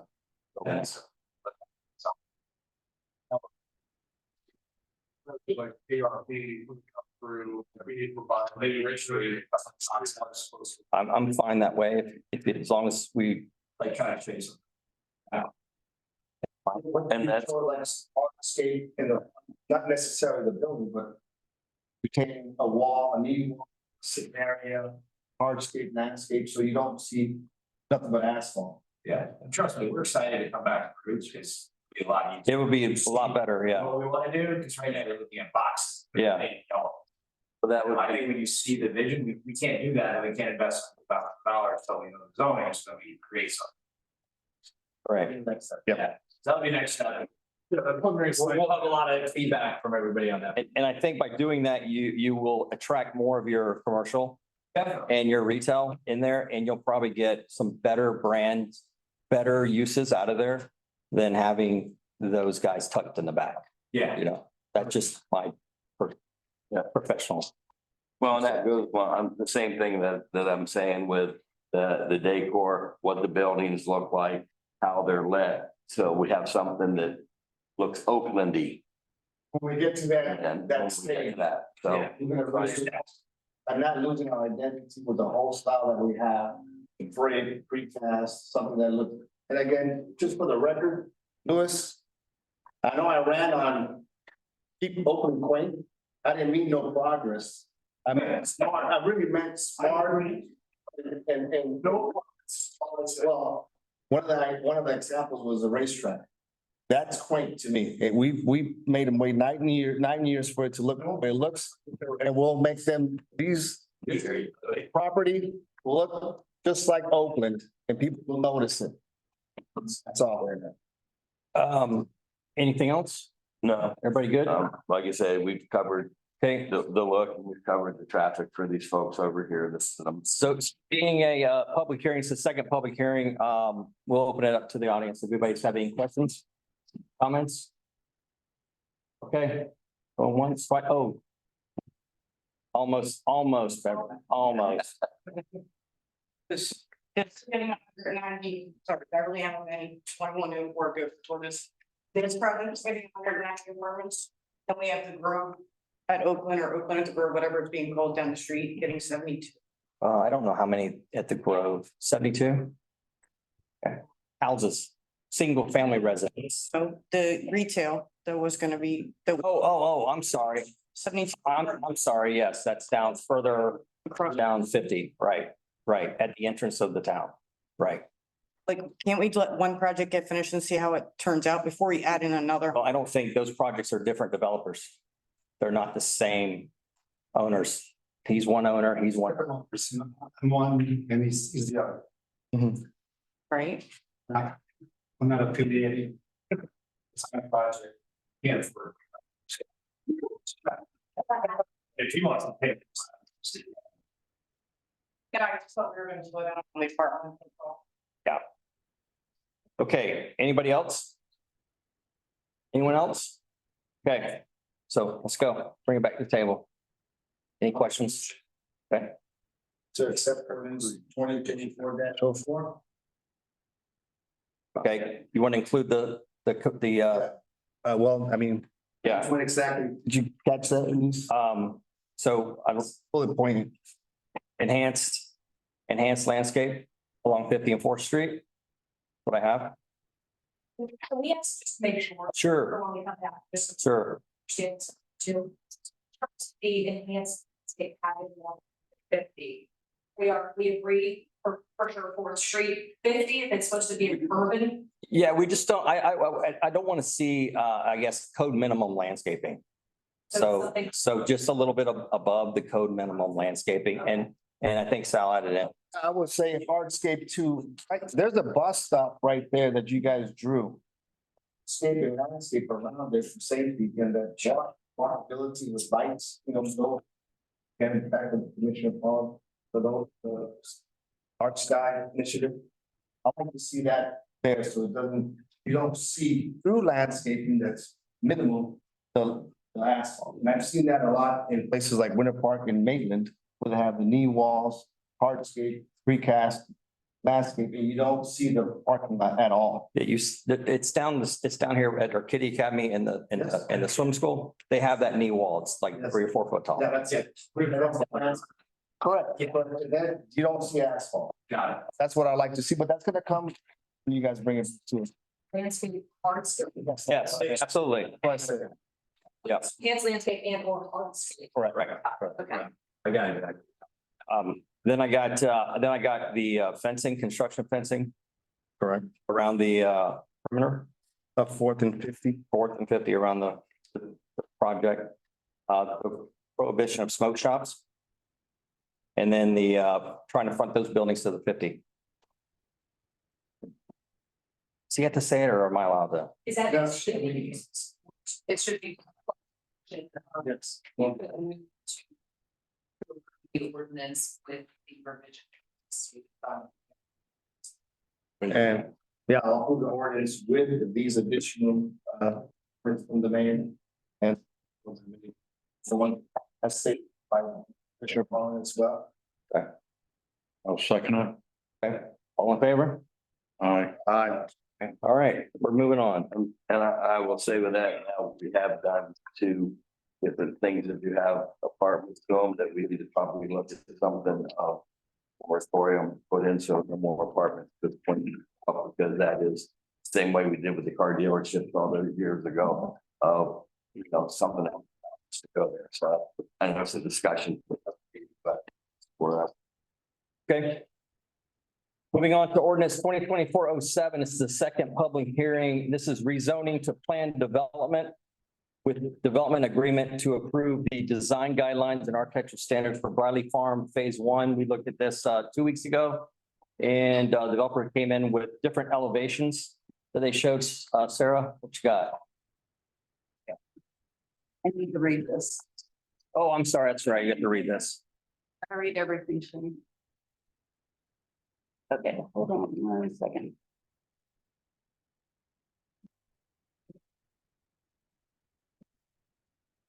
Ordinance 2024-07, an ordinance of the town of Oakland, Florida, adopting a town official zoning map amendment to adopt a plan development PD zoning with a development agreement and design guidelines and architectural standards for the Briley Farm Phase 1 project on approximately 35 acres of certain real property owned by Briley Land Holdings LLC and Daniel Street Holdings LLC as more particularly described herein, making findings and providing for conflict, severability, and for an effective date. As Elise mentioned, Shane mentioned, this is the second reading. The next 2027. This is for the proposed design guidelines, architectural standards for Riley Farms 1A, 1B, and Daniels Cove. This is a map that shows the overall project. This map, it highlights just for informational purposes only phase 2. This is specifically not included in what we're discussing today. But the overall intent is to have one unified project. This future land use currently is low density residential with an R1A zoning district. It is in the neighborhood general design district. And this is the development of homes currently must be compliant with the town's design standards.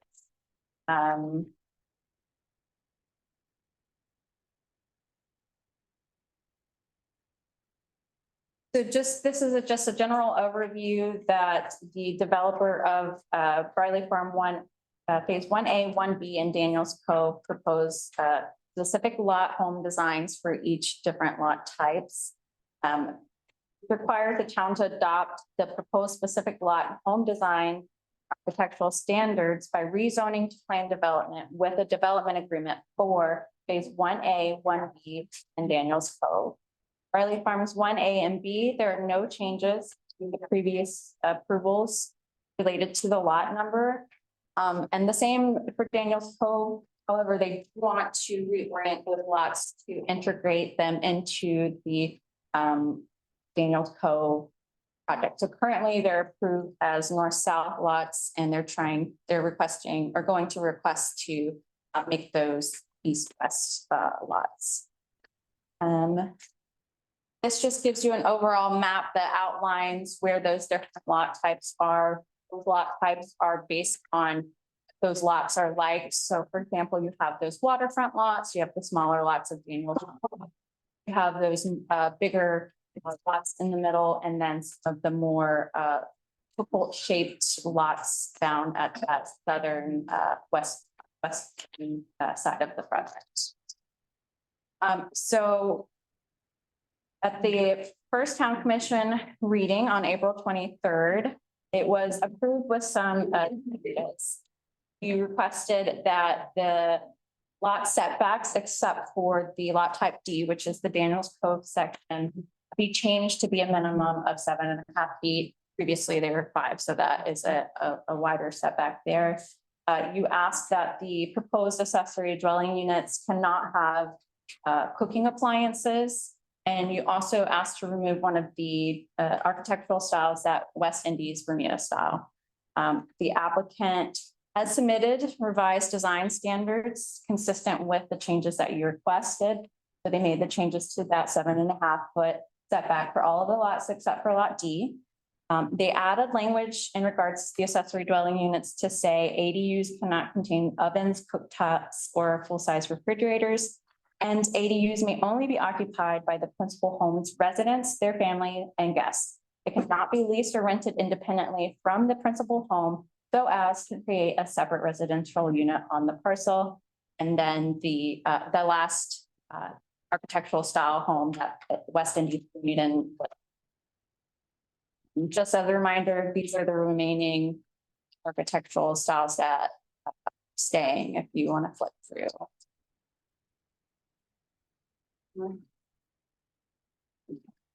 Okay. So next up, if this gets approved, the platting of phase 1B and the preliminary subdivision plan and replat of Daniels Cove must occur. 1A is already platted and already has engineering, so they could, if once approved, they could start applying for building permits on that. So that's where we're at. Based on the information submitted by the applicant and in compliance, review for compliance with the town's comprehensive plan and land development code, staff recommend. And I'm open for questions, and I know that the applicant is here as well. Thank you, Sarah. Okay, anybody on the table want to talk about anything? Just the other question that had come up was some sort of lakefront access, and I believe you said that would probably enter into it. Things on the other side of the Vaughn's property, is that correct? Phase two? Phase two, which I know you don't haven't acquired at this point, but that needs to be part of that conversation. We're in agreement with it. That's where it would go at on this one at all. Correct. It has nothing to do with this, because we don't know phase two yet. We're closing on phase two in about 60 days. Okay. So when we come back from phase two, plan to present a new plan for phase two to you all. You think it's far superior to what you previously reviewed and approved? And at that point, we talk about phase two. This is strictly for the phase. Okay. We just want to make sure that hasn't been forgotten in it. Anyone else? I'm looking at developer agreement. Maybe I'm missing it, but I don't see the compliance with the dark sky initiative in this developer's agreement.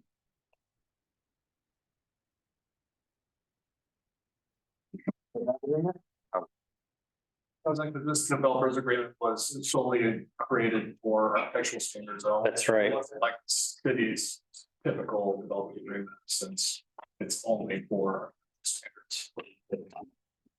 So the first, there was an initial developers agreement. Do you recall that? Your initial developers agreement for the There was. layout? There was not. Okay, so this is the first developers agreement. For phase one, correct? Phase one. It's the phase two. Agreement. So this is the first developers agreement. Does it have a dark skies compliance? I think he's to add it. I think what he's saying is this is a developers agreement to approve the architectural of the, it's not the. Wouldn't cover the street lighting and whatnot. That would be under the towns. But we have an ordinance. We have an ordinance. So when they put their street lights. The PD isn't for Yeah, the but whole project. So what I'm saying is we do have a dark sky ordinance, but I don't know if that our current dark sky ordinance is going to change to comply with the dark sky initiative to get dark sky certification. We don't know. Our dark sky ordinance may cover everything. Right now, we don't know that at this point, and we want to make sure that it is covered. So you're saying if there's enhancements to it, Is it what? there's enhancements to it. Yeah. We don't have initiatives compliance with dark skies initiatives. I think the streetlights are part of this design package. So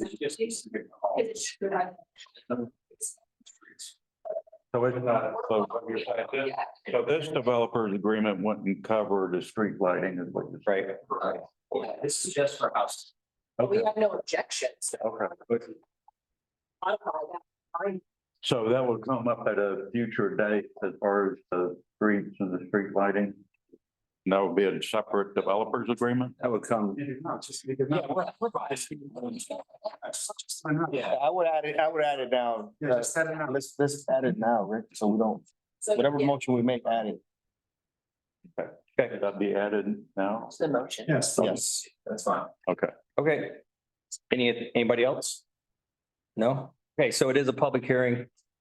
So we'll open it up to the audience. If anybody has any questions about the house designs of Briley Farms. House designs. Yes, ma'am. How are you again?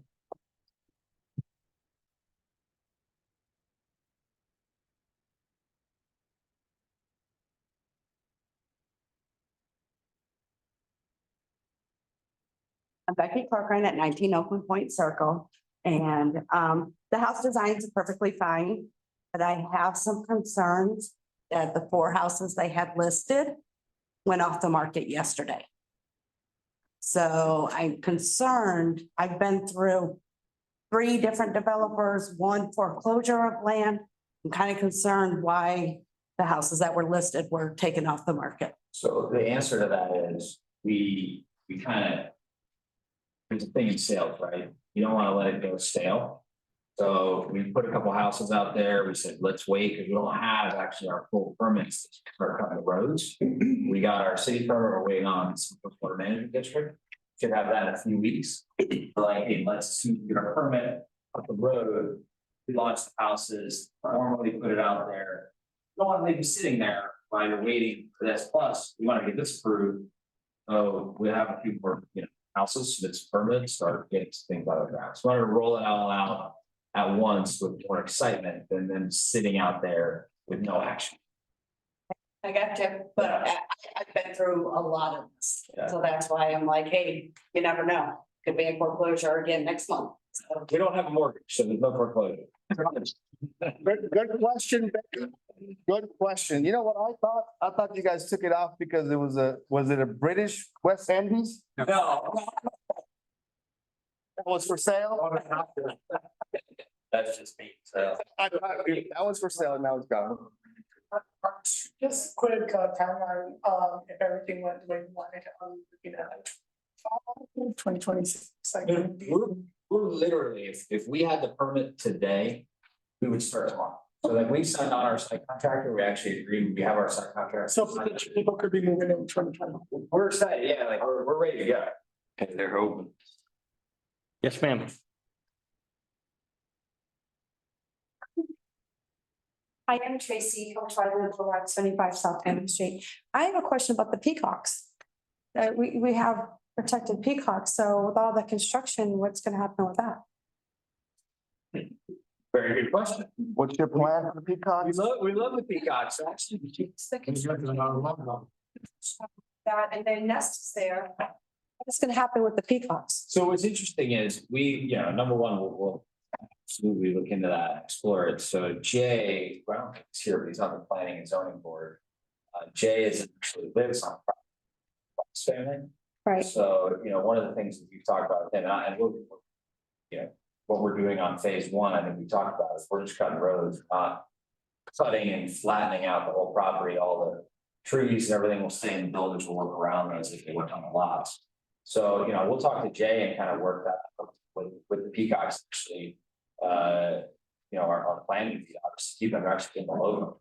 So we look. Well, they're protected here in the town, so my point is that you have, in construction, you have lots of trucks that come in, they have to fill the Well, roads. the nice thing is, So- we're not doing anything on phase two, it's in steps. So we're gonna do Right. phase one. But they still roam around all this, just saying like Yeah. the trucks that have to come through, all of that stuff. You're talking about just protecting them while the work's.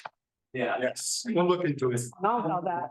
Yeah, I think we'll work with Jay and Boss Family and see how we can. That's a big deal, I think, for the town of Oakland. Those are things that those are protected. It is. And for me, that's number one. I know that y'all want to build and you want to bet and all that. But for me, it's our town. I've been here 26 years. And the development that's going on is excessive, I think, at this point. And at this point now, I know y'all want to make money, but I'm more about the birds than you making money. Yeah. Sorry. We're gonna do whatever we can. Thank you, Tracy. Anyone else? Okay, so Seeing anyone else, we'll close the public hearing, bring it back to the table. Any questions or concerns from the table? If not, we'll entertain a motion, please. I'll make a motion to approve ordinance 2024-07 with the addition and the developers agreement that they comply with the future dark sky ordinance that would be required for dark sky certification. Okay, second anybody? Can we add some sort of plan for the peacocks? Oh, yeah. And a plan to protect the peacocks To us. during construction. Okay, so you're gonna come back to us with an idea. Maybe that the developer work with town staff. Yeah. to Come up with. An idea. Yes, How to check them. Right. Okay, I'll second it. all in favor? Aye. Aye, all right. That's it for that. Almost at the finish line. Andy, what you got today? You guys are gonna hear plenty of me over the next several months with the budget process, coming up, for the fiscal year 24-25 budget. So tonight I wanted to have our department heads, come before you, do a small presentation on some things we have going on within our departments. Our town staff works extremely hard on a daily basis. It is an extremely busy small town. We got a lot of exciting things going on. And so we wanted to invite our department heads to come before the town commission and the residents this evening to give us sort of an update on what's going on a more detailed level within our departments. And so we'll start with Pam, our principal at Oakland Avenue Charter School, and I'll let her give her presentation, and then we'll move on down the line. One.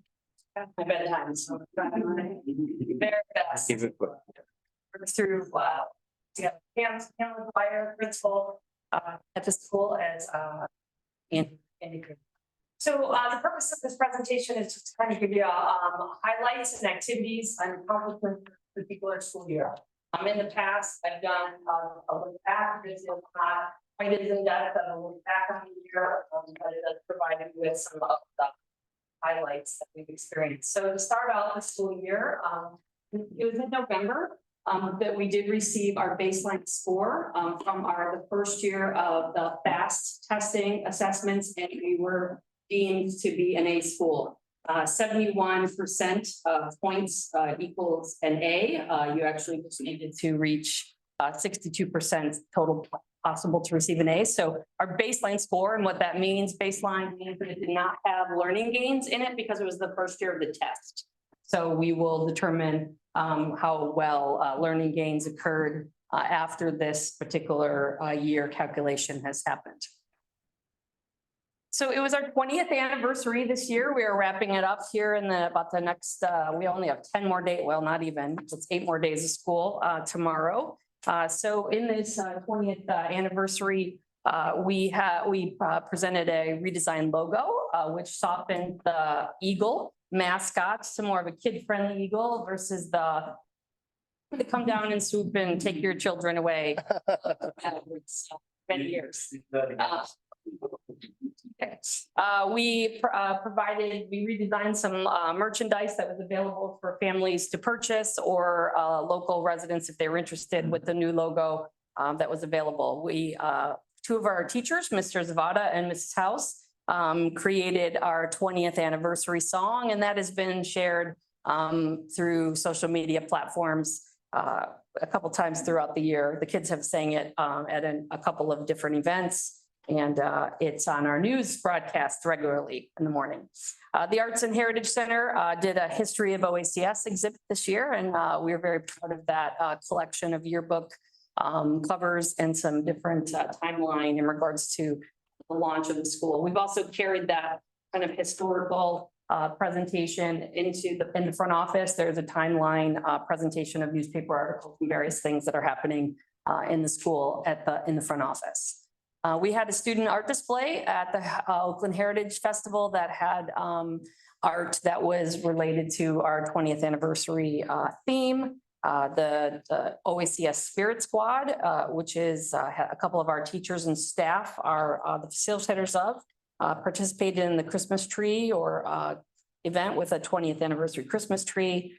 We've had several video montages of students through the years, pictures of the many students that have blessed our campus, as well as the various t-shirts that we've had through the years. I was hoping that we would be able to capture different shoe styles since we're a uniform school, you know, kind of like show how the shoes have changed through the years, but that proved to be a little more difficult than because they change more often than the years. And so then last but not least, we have our Miss Rainey, who is at the front office staff currently kind of dreamed up this Legacy Lock program, which we hosted, as Ms. Corcoran said earlier, hosted the event this past weekend, which we invited legacy families, those students that were able to attend all the years possible for their time period, from kindergarten through 5th grade. And so they were able to purchase a lock and adorn the front fence that's in front of the cafeteria, which, by the way, reminds me of that picture that was from earlier, was a very old picture that was in the earlier presentation. It did not have the fences on there. I noticed that.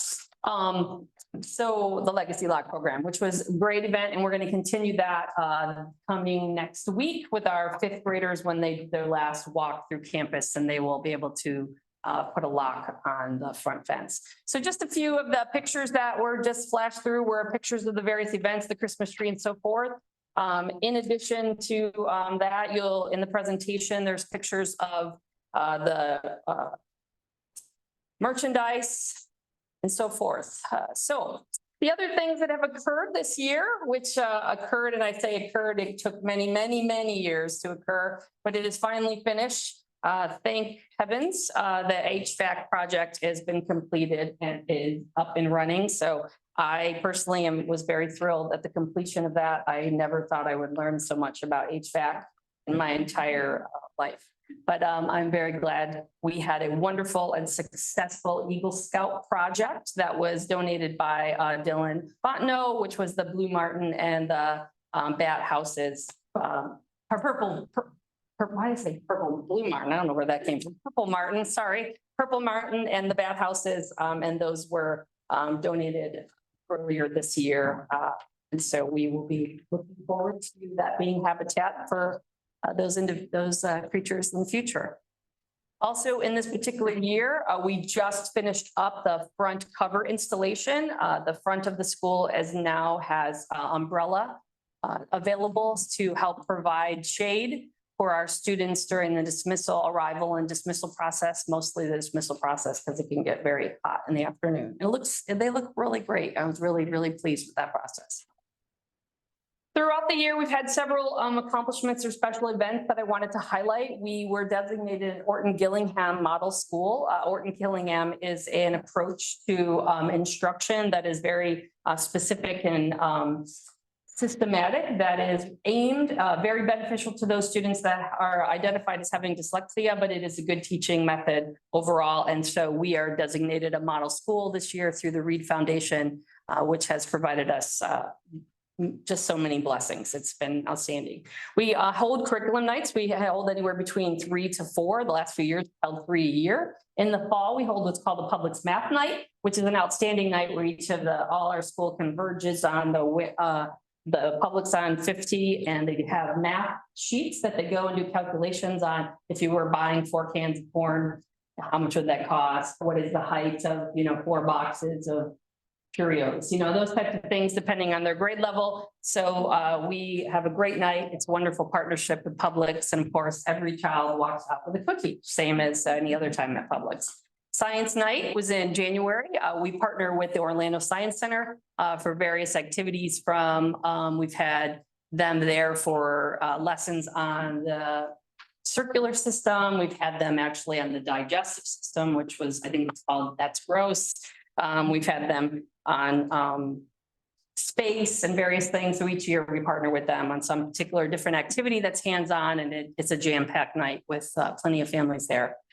Our social studies night is a shift from last year. Last year was our inaugural kind of presentation of this, where we are honoring different groups of individuals that have made an impact on the American history. So last year, we dedicated specifically to Black History Month, and we showcased the contribution of Black Americans on our wonderful country. And this year we took each month, the state designates a different group of individuals that are to be recognized and taught in regards to the contributions that they make to this country, from Hispanic American to women's, to our founding fathers, to this specific month is Pacific American, Pacific agents, sorry. And so there are many individuals that we've recognized their contributions through various projects. And so that happened in April this year.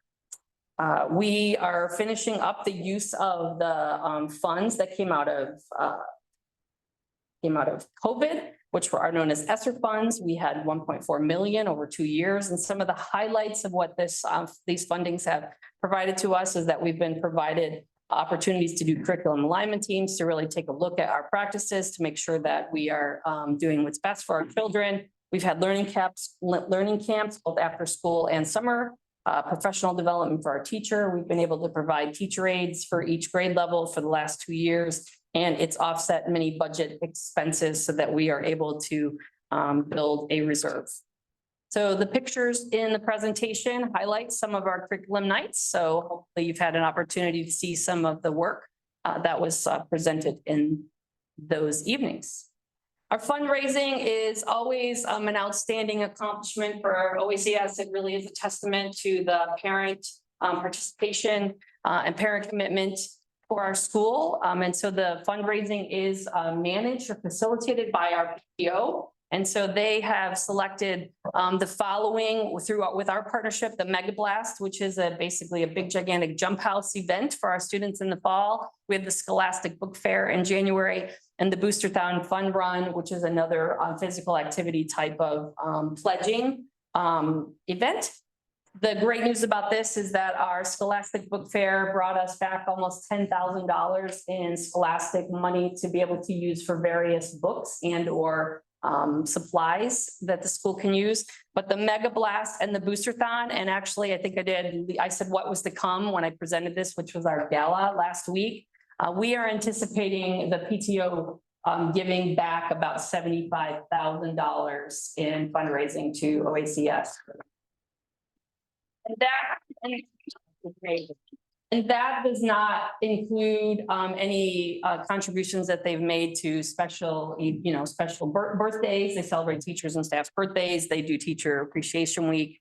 They really go all out. It's an outstanding group of individuals, both in the PTO as well as those that send their children to our school. So the last, these are some pictures of the fundraising events that we occurred.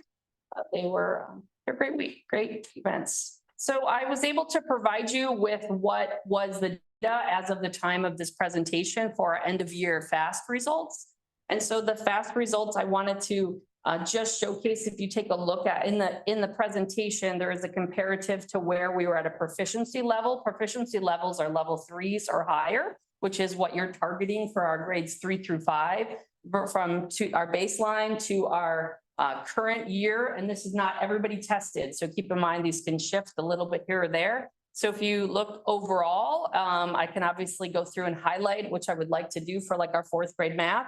Last year was a pretty rough year. We lost 2 teachers in the mid-year and we had a new test. So our proficiency levels in math last year were about 39%. And we have managed to increase that with much dedication and work to 82%, which is a 43% increase in proficiency levels, which I think is outstanding and really a testament to how hard our teachers are working. Same for math, 5th grade math. This is also in addition to the loss of teachers. We were coming off of a few years of COVID and lots of learning loss. And we have seen an increase of another 43% in there. But overall, we've increased from 3rd through 5th grade proficiency level at the time of this data collection of 75% proficiency for our students, which is really going to, I'm pretty certain it seals the deal for another.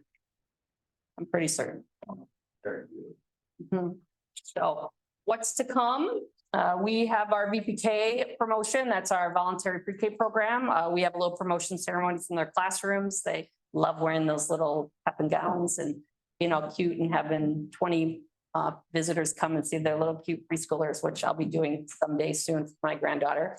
Come on 5/20. We have our alumni, which is our the former graduating seniors of high school coming back this Thursday at 1 o'clock. To do a walkout. They come, we introduce each one of them. They wear their cap and gowns from their current school that they're graduating from. It's a great event. It's great to see everyone. We play a little bit of a guessing game to see if we can remember their faces and their names. Sometimes you can tell, sometimes they don't change. Other times you're like, whoa, you have a mustache and a beard and I do not know who you are. Or, like Gus is the perfect example of that. I don't think I could pick out Gus out of a lineup anywhere. It's so different. Our 5th graders will walk out on the 22nd, similar event. They will walk around the school being cheered by all of their classmates and schoolmates. We have our 5th grade flyaway parade, which is our pivot during COVID times to a more outside, more engaging promotion ceremony, which is a car parade that goes through our car line. And they deck the car out and we cheer, we MC that comes to the event. And that is also the last day of school. This year, we've changed the flyaway to the morning. It will start it starts at 9:30. Its lineup is at 9:15. If anyone's planning on coming, try to get there around 9. there will be no parking because we'll be blocking off the parking lot for traffic. And the last day of school is noon, so the difference this actually bringing out all of the students this year, where in the past waited until after they've all left. And sometime this summer, I believe in July, we will find out what our school grade is. That's all. That's pretty much the highlights. I mean, that's not all. Thank you. Thank you, Pam. You're gonna have to help me point out Gus to myself. Sometimes I don't recognize him. I understand. And I would like to say this, it's been a spectacular year. The 20th anniversary went off fantastic. You know, everyone got together and worked with that. We couldn't be happier with you as a town. I would like for us to talk, as we've done before, PTO again, has outdone themselves. $75,000. When I tell people what PTO brings in here, I think they just think I'm lying to them. It's phenomenal. So we need to somehow reach out with some sort of a, you know, maybe an evening, I don't know, type of thing to bring them on and say thank you. Was recognition. I think it's just a lot of laughs. So maybe, is Jennifer here? No, she's not here. Behind me is that we talk about something like that, Shane, that we can recognize these folks over at the History Center or something, because it's just phenomenal. Thanks so much. Just FYI, the gala this year was a record. They're estimating about $13,000. Yeah. Thank you. Thank you. Okay.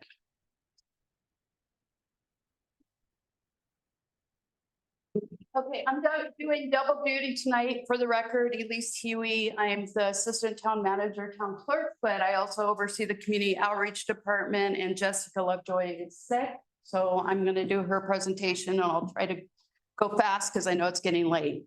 The Community Outreach Department oversees the Art and Heritage Center. It oversees the community events and also town communications. So last year, we did 4 major festivals. We did Heritage Day in January. In March, we had Celebration Among the Oaks with the egg drop. That's very popular from the helicopter.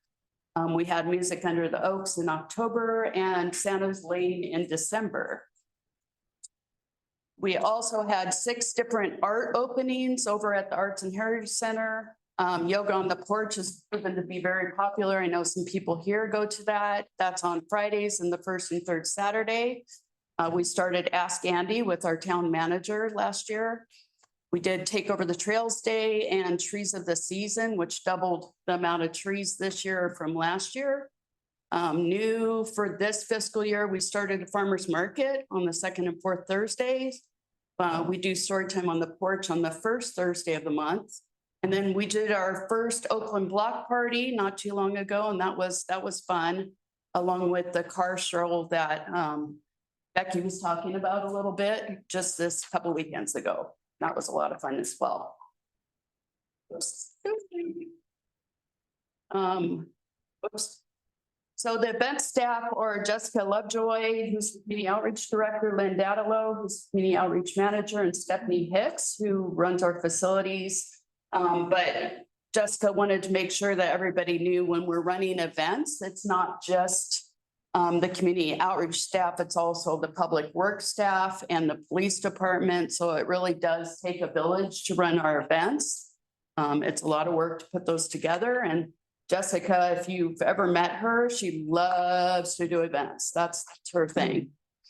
The Arts and Heritage Center, if you could see this number that goes way up here, it's almost 12,000. In 2023, the center almost had 12,000 visitors, which is double its 2022 number. So that was fantastic. And then, oops, for some reason, now we're going backward. There's your event staff. And town communications, we utilize the website, news alerts, email announcements, press releases, social media. You can see our net followers. We're up by 800 and some numbers. So that was good. And then we use direct mail as well. So that's really the community outreach presentation. Moving on to Oakland PD. It's not going to be as quick. It'll be really fast. Lisa. So just to catch you guys up, you've heard the buzz, you've seen, I send emails, I tell you what's going on as much as I can. A few things from the department that we have updates. As you saw at the beginning of the meeting, we hired 2 additional police officers, bringing the agency to full staffing level. We are one of the only agencies in Central Florida that's at full staffing. That's something to be proud of. Our budget process is nearing completion. I submitted it today, so we should be okay. I asked for 30 million. I think we're good. One of the things that I saw, this is my 19th month here. And one of the things I saw was the town doesn't know who their police officers are.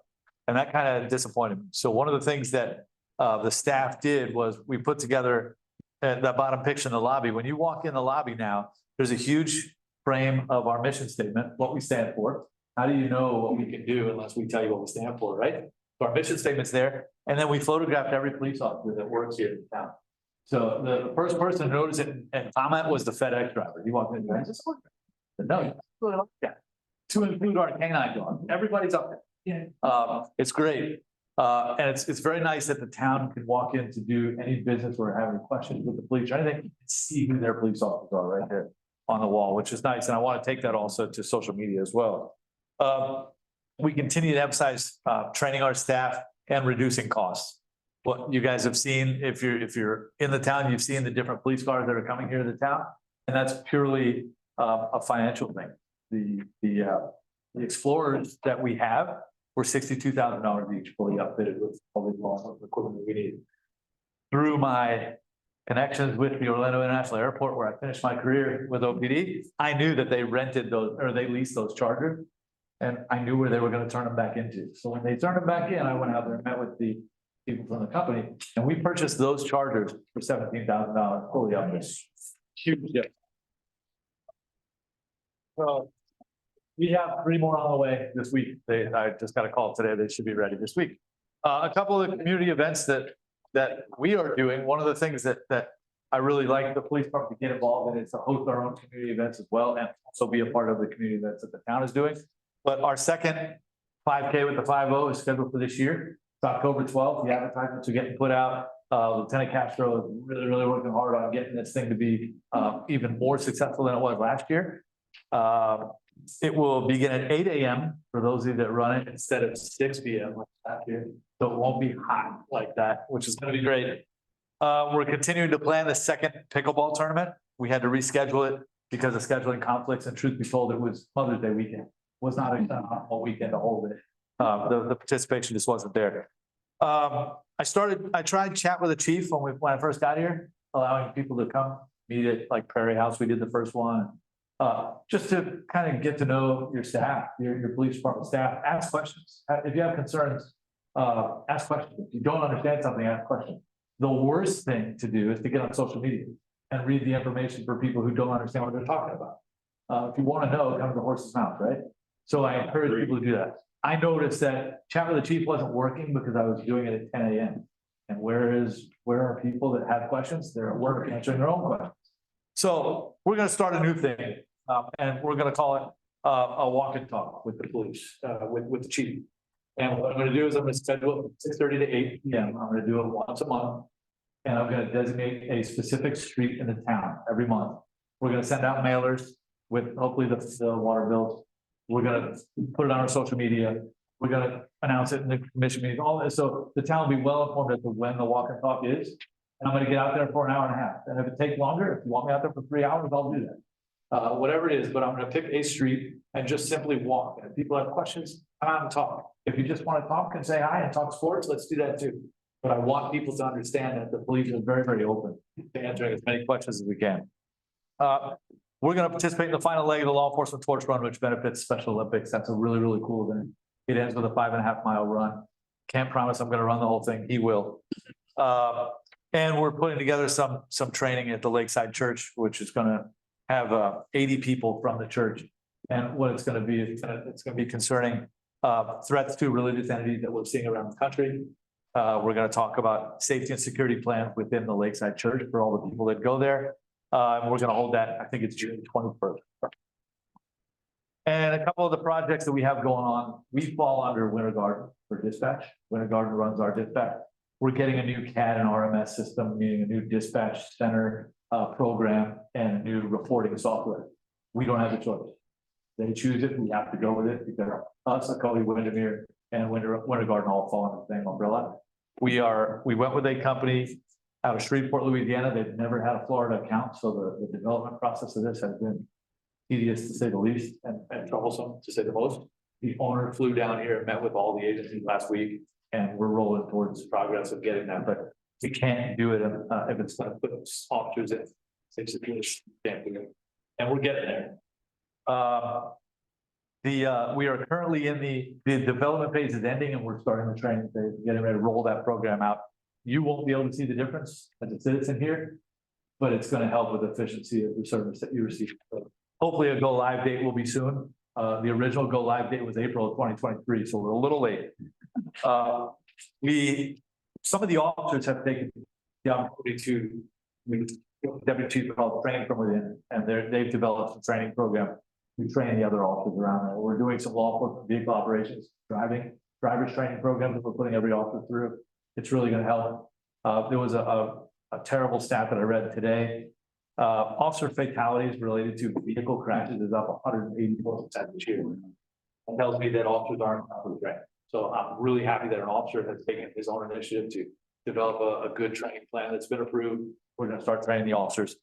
And we have another training through online that we've got through the Dago Law Group, which is a law firm out of Connecticut, and they're training the officers on search and seizure, Fourth Amendment issues, things like that. And there's a separate supervisory component that I put all the supervisors into, and they have to take it once a month, and I'm not gonna make them do anything that I wouldn't do myself.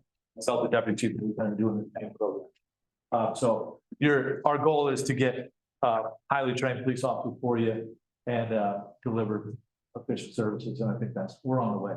So, and if you want to know who they are, just step in the lobby. So thank you.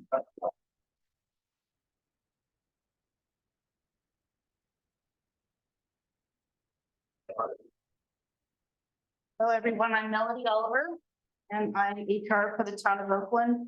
I also do payroll for us. I just want to talk a couple things about some things we have going on here. We're doing a compensation study for our workers to try to see if we can get them, if we are, or if we need to bring some of our workers up to median of where they need to be, whether that be with money or benefits, stuff like that. Then they've gone through the first few tasks, getting that done, where they're identified our job titles and everything, and then gone through the evaluation process of the benchmarks and everything of where we want to see a studies brought from when they're getting that information. After that, they'll be going through developing everything for us and trying to walk us through how we're going to get that up to our employees. After that, we have some current job openings. Right now, we're looking for utility techs in our water department, and a construction inspector, and then we have some openings in our school. Substitute teachers, instructional aides, and VPK teachers aides. I do know there's going to be a few others open with the school. There's QR codes that I'm trying to get solved that might help everybody. I've included them over there. If you know anybody that might be interested, feel free to share it with them. Next, we do have 3 new hires that will be starting. Well, one's already started, Crystal Pierce. She's our new administrative coordinator for Public Works, working with Mike Parker in the office. She started the 13th. Then we have our deputy director of Public Works that we got hired. And that's going to be Nathan Brown, and he will start next Monday, the 20th. And then we have our creative coordinator for Arts and Heritage that's going to be helping with setting up displays and doing the stuff like that. And helping Jessica a lot. It's Maura, I can't ever say her last name. She's from Claremont. And I don't know a time yet when she'll be starting, but we're looking forward to getting her in here and helping relieve some of the stuff for Jessica. Another thing that we're going to be starting that I want to try to help is do some recognition for some of the town members, not town members, but the town employees when they're getting recognized by some of our town people. And we had a really nice thing come through for Adrian Cohen, who's in with our Public Works. He had one come through in April that said, that was sent to Mike, that he just wanted to let them know that Adrian does a really good job when picking up all the stuff around the neighborhoods, and that he thought he did a fabulous job. And Adrian's been with the town for 14 years, so. And for those, Dawn and Melody, our director, she and / payroll, so she's doing 2 different functions for the town. We had a position strictly HR, cost the town about $85,000 a year, and so we felt that we could have that in-house and eliminate the position to save the town some money. So, you know, is that going to be able to last for how long? I don't know, but she's taken on 2 different roles. This is the first presentation, so good job, and I want to congratulate you on. Thank you, Melody.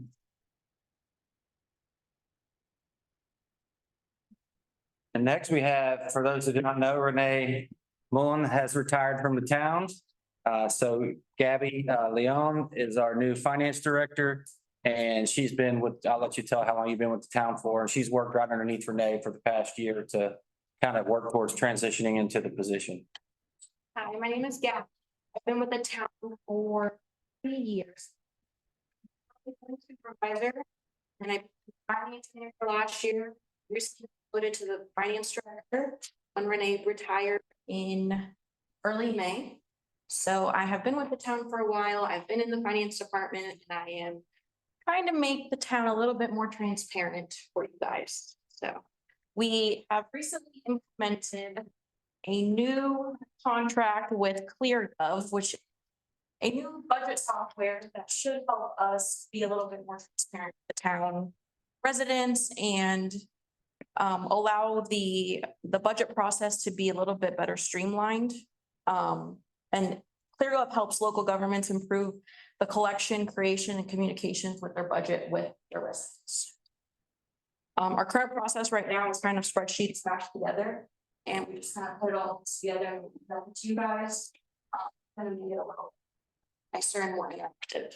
So ClearGov's going to help the town plan, execute, and collaborate across multiple departments. The departments are going to be able to communicate in real time and allocate the budget accordingly. Our department heads can go in there and edit it on their own and then send it back for the town manager to review.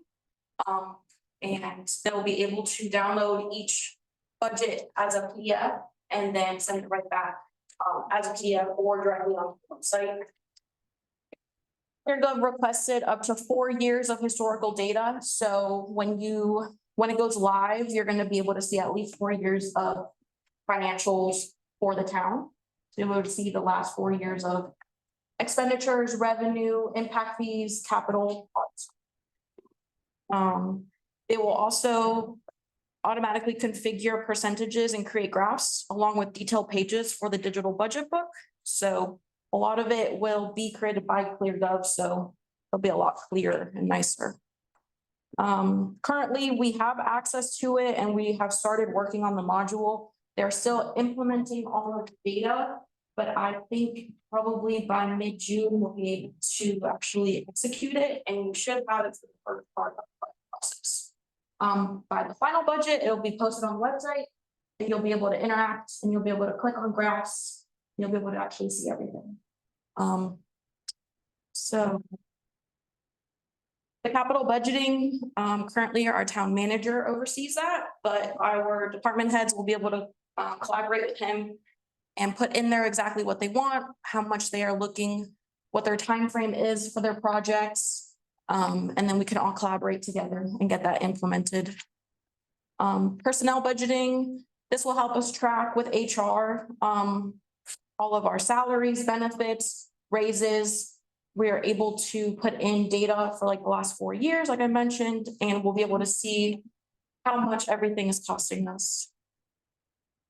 And then, like I mentioned, the digital budgeted book. So on our website, there'll be a link that will be available at all times. It is not updated in real time, but if we do need to update something, we can go in there and update it. But it will be interactive, so ClearGov will automate fund summary pages, charts, tables, graphs, and more. It can be shared online and you'll be able to download it in just one click.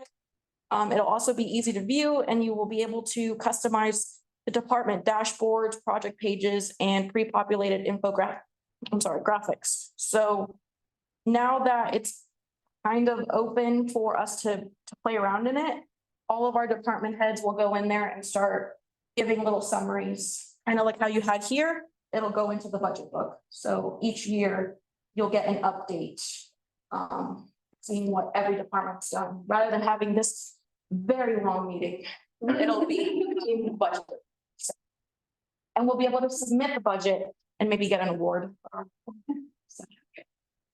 That's all. Receiving this as far as learning curve and how many are. So we haven't rolled it out, but every at least department heads are gonna get their own training, but it's extremely user friendly. It's all like, click here for this button, enter here, press next. It's so easy.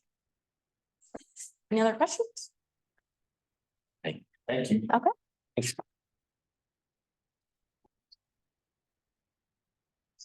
And meat and potatoes of the town, Mike Parker, he's got a lot of this. Accomplishments, Yeah. But I'd expect no less, but. Okay, well, for those of you who don't know me, and I think I know pretty much everybody here. I'm Mike Parker, Public Works and Utility Director for the town. So what I wanted to do is just kind of give you a quick overview for those who really don't understand what we do or how we do it and that sort of thing. And I'm just going to touch on some things. We do a lot of different things, but the department is made up of 3 divisions. You have the utility division, which is responsible for the everyday water and wastewater operations, meter readings, emergency response, water quality testing, everything.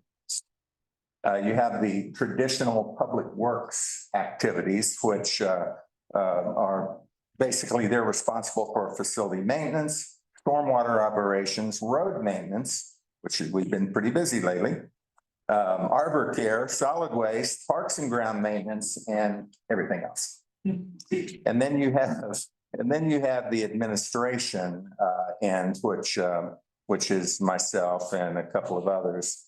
And we're responsible for budget administration, regulatory reporting and compliance, grant applications, plan reviews, engineering, capital projects, and other tasks. This also includes the construction inspection that we do for all developments, private and public. For division staffing, so I told you all that stuff, and you'll see just how many people we have doing it. Sometimes I don't believe it. On the utility end, it consists of 3 positions, and one of those is currently open, as you heard Melody mention. We have several approved utility contractors that come in and help us on an as-needed basis and help us out with emergencies. And then we have some other additional supporting companies. The public works end, it consists of 4 positions, and one of those is currently open. Several approved service contractors and the additional supporting companies. And then for administration, it consists of 4 positions, which one of those is currently open right now. So you got 3 people in the administration. So I heard my colleagues kind of give you what they're doing right now, but I'm going to tell you what we did last year, and then I'm going to tell you what we're doing right now. So on the utility end of the business, for 2023, we produced more than 326 million gallons of drinking water. 326 million. I mean, that's a lot of water. Nobody died.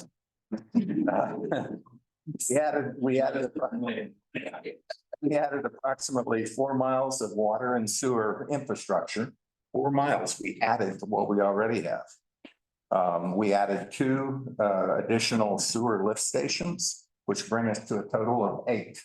So keep in mind, we started the sewer in 2016 or 17, 16. Most cities and most utilities don't increase that quickly, and we've really looked, so. We responded to 3 water main breaks and over more than 80 service line damages. So, you know, when you run over your meter box or somebody's digging and they actually cut the line, who do you call? Us. We responded to 1 major sewer line break out on Old 50 earlier, I guess it was late last year.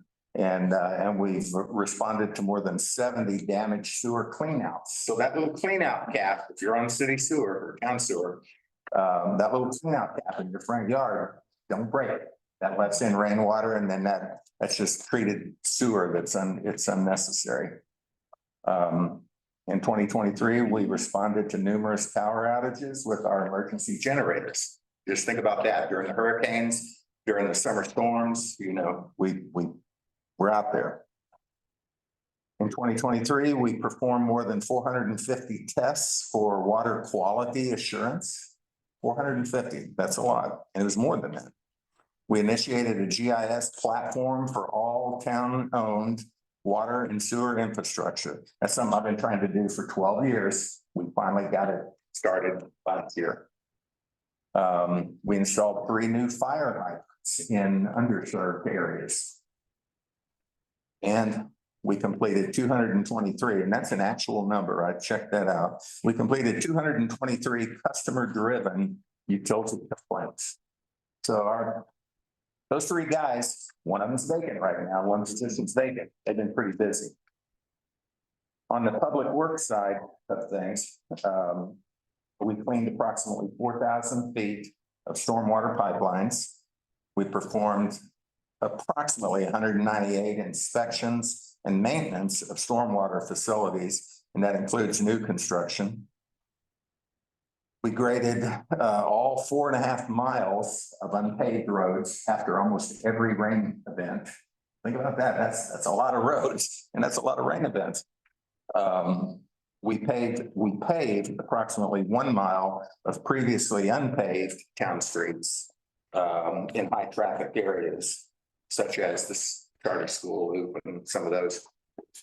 I think aside from State Road 50, that's probably the busiest street in town. We provided maintenance to all 6 of the town center buildings, one of which you're in right now. We managed contracts for ground maintenance, waste collection, arbor care, and others. And we maintained 4 town-owned parks. Pretty busy. Those 4 guys on vacancy. Administration in 2023. These are just some of the things that I thought of on the fly. I had like 2 days to get this together. So I just thought of on the fly. It's not everything we do. But the administration, we managed 4 operating budgets totaling more than $3 million last year. We produced 11 regulatory agency reports with in-house staff. I mean, we did that ourselves. We managed 3 grants from various agencies that totaled $2.9 million. It's a lot of money. We provided inspection services for approximately 2 miles of new streets and sidewalks and approximately 4 miles of new water and sewer infrastructure. We provided plan reviews for all private development activity and all capital improvement projects. You just heard about capital improvement from we issued numerous water, sewer, and right-of-way permits. We initiated several capital improvement projects, such as the Oakland Roundabout, paving of Star Street. I mean, these are big projects. And we did it in-house, other than the roundabout, which we had help from Orange County. We partnered with the Florida Turnpike Enterprise in a reconfiguration of Paul Island Drive and Oakland Avenue. Remember when that was all tore up and we changed the road around? We did all kinds of things out there. That's perfect. We assisted countless residents with questions regarding town service. And we facilitated the acquisition of land necessary for the new roadways, utility infrastructure, and other public spaces. we had a pretty busy year. So. Mentioned I have about 90 pages left to go. So I'm gonna switch to 2024 and just kind of give you a quick overview of what we're doing and what we're planning to do for the remainder of 2024. So some of you all have experienced a water meter exchange. We had to, you know, our water meters that were in the ground had been in the ground for about 13 years, and some of them were starting to fail. So we had started a water meter exchange. That's ongoing. We're in the process of constructing the roundabout entrance feature. So if you don't know what that is, it's a brick structure with a gigantic acorn in the middle. So it's coming. It's being engineered right now. We continue to apply for new grant opportunities. I think this is a good time that I can mention the recent. Yes. Yeah, so we've not signed a contract yet, but we were notified that we about 3 weeks ago that we were awarded an additional $2 million in grant funding for the alternative water project, which is a big deal for this town.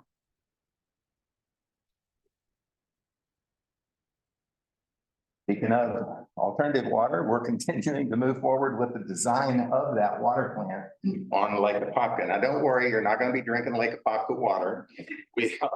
We're taking surface water, surficial groundwater, and reclaimed storm water, treating it, filtering it, and we're sending it back out for folks to irrigate. But it's a whole separate network of piping. We're going to continue with tree planting in town-owned areas. We're going to continue to provide septic to sewer operations to residents as the facilities become available. We have a $650,000 grant in the state budget right now. We're just waiting on DeSantis to sign.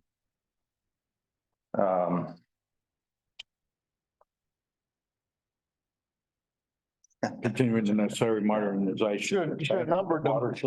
He should have numbered them. Yeah, no, I'm doing that on purpose. We'll continue with the necessary modernization and expansion of the water system due to growth. I mean, growth is inevitable.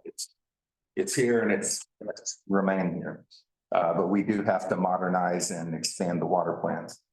We're going to continue with the design and expansion for lift station number 1. That's the big lift station out on Route 50. And due to growth, and the septic to sewering of the existing residential properties, that's going to be necessary. We'll continue with assessment, maintenance, and improvement of all our park facilities. And we'll continue to meet all regulatory requirements. That's a big thing. You can get fined. We'll be moving forward with the first phase of the new street sign project, you know, with the new logo and all that. That's coming very, very soon. And pretty much everything else as needs. Any questions? Thank you, Mike.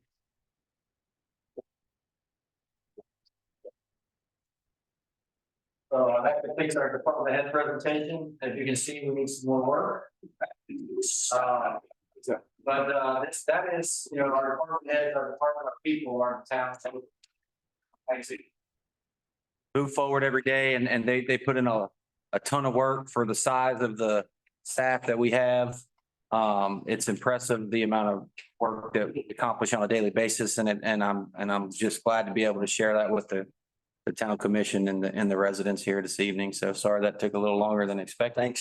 Thanks, Andy. Thanks, Andy and staff. We appreciate you guys. Thank you. Thank you. 2 more minutes, folks. So we'll move on to the town commission reports. Anything, Rick? No. Okay, Sal. Got it. A couple of weeks ago, I was at the Metro Plan Transportation Board.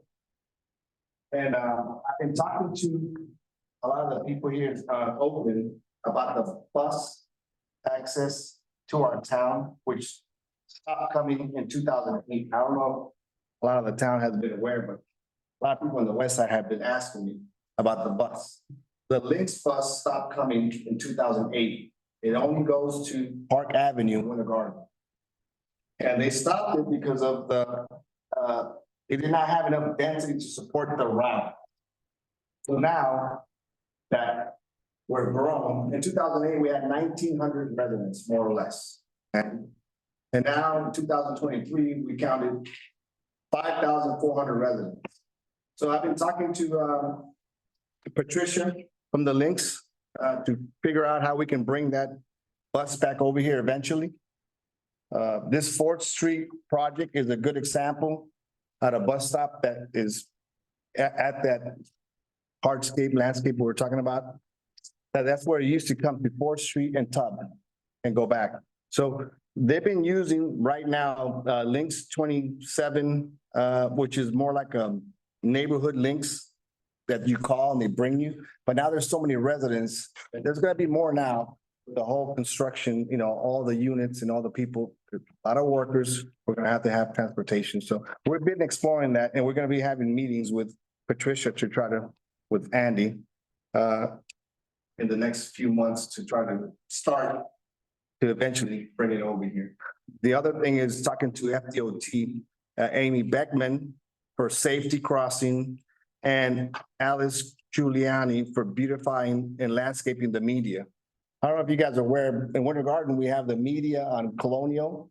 It's beautified up until it gets to our town limits. The media has those crown palm trees, the royal palm trees. It's got, you know, azaleas, whatever they put there. They stop at our town limits. So I've been talking to them to get some grants and bring it all the way to our side of town, all the way till it gets to Claremont. Well, now with this project's coming up, that ties into the whole beautifying of the whole Colonial, West Colonial for our town to bring that over to us. And also the safety crossing, bring grant so they can pay for all this. So we can have safety cross from Fourth Street down to Tub North. And I'm just letting you guys know we're working on that. I've been working on it a long time and now it's coming to fruition. And hopefully now with Andy coming alongside, we get to speak with them to start pushing. So the landscaping in the median isn't the municipality, like that wouldn't be our responsibility to? No, the beautifying, yeah, it will be something that we have to pay for, but I'm pushing them to put the grants, so we don't have to pay a dime for it. And that's what we're gonna be working on. But again, everything comes with a plan, like we said earlier. You don't put a plan out for them, they won't jump on it and they won't help us. Now we put the plan out. This is just one piece of it. The other one's Vision Zero and safe walk, safe bikes. Yeah. With the sidewalks. So once we start putting all that legwork and structure and plans up front, so when we present it to them, we're the first ones to get those grants. A lot of the towns, Oviedo and Lake Mary, they bring up things they need, but they don't have no plans. And every time I say it, I say, we already have it. I email it to them all the time, say, here's our plan already. Here it is. We've been working on this for years, so they know we're in the top list to get the first grants. Very good. Good. Joseph, you got anything? Just a reminder of the training or ethics training that Tri-County is presenting on this coming Thursday. It's a new time though, 10 to 2:30. So you gotta get those 4 hours of ethics training every year. I signed up. So get it now or get it at the league conference early on a Friday morning. It's in Castleberry, right? Joseph, sir. I know Lisa sent it out. That's it. Okay, and again, last Friday night, as Pam mentioned, Andy, Shane, myself and Sal and their wives all attended the gala, which was just absolutely fabulous. Everyone had just a great time. PTO did a wonderful job yet again. And what they did, you know, we've seen this, but you two haven't seen it. And walk this way, presented to the town was a 20-year anniversary. This is when we originally were building the school. This is a school now, and this was the 20th anniversary. And then one of the walks like they put in the school was presented to us in the town. So it's very.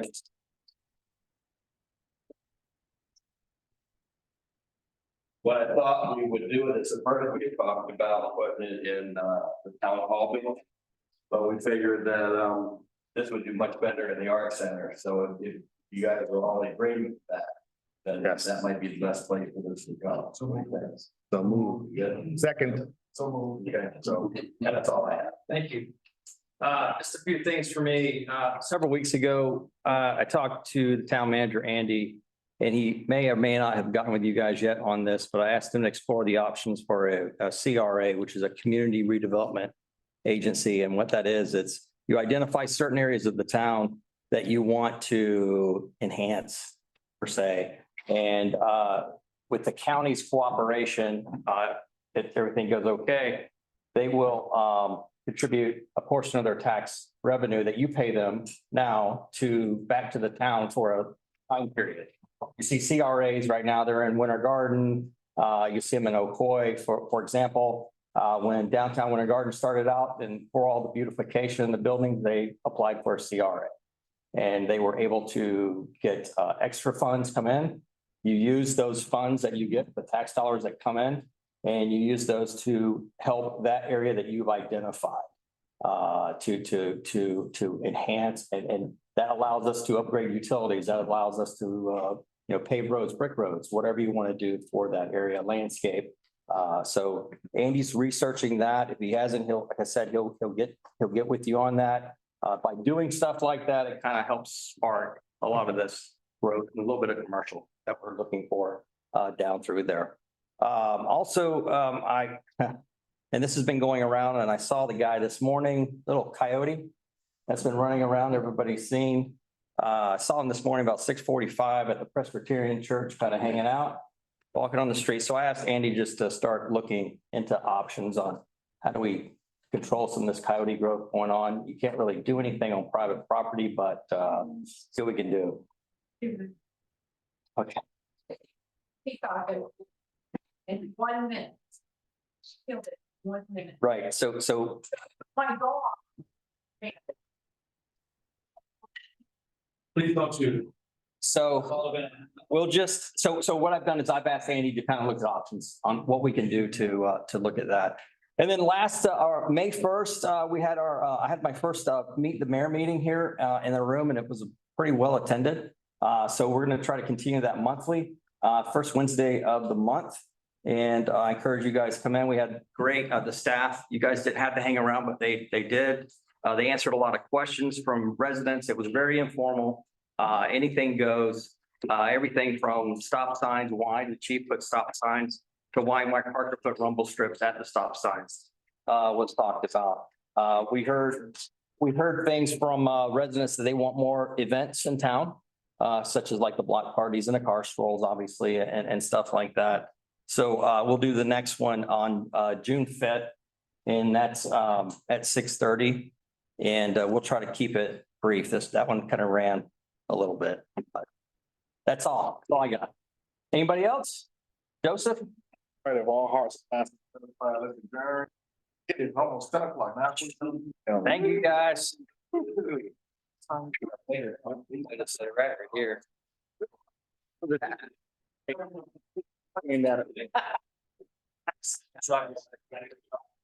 Oh, yeah, yeah. Keep them to yourself. Be down there. Yeah. I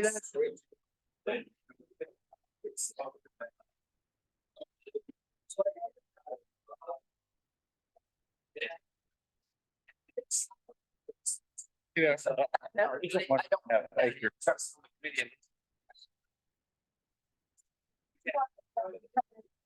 You said 1.5. Hey, look at it. 1.5. But that's when they broke, and I was happy that there was 5,400. Ratio is a very, very, very low. Yeah. And so.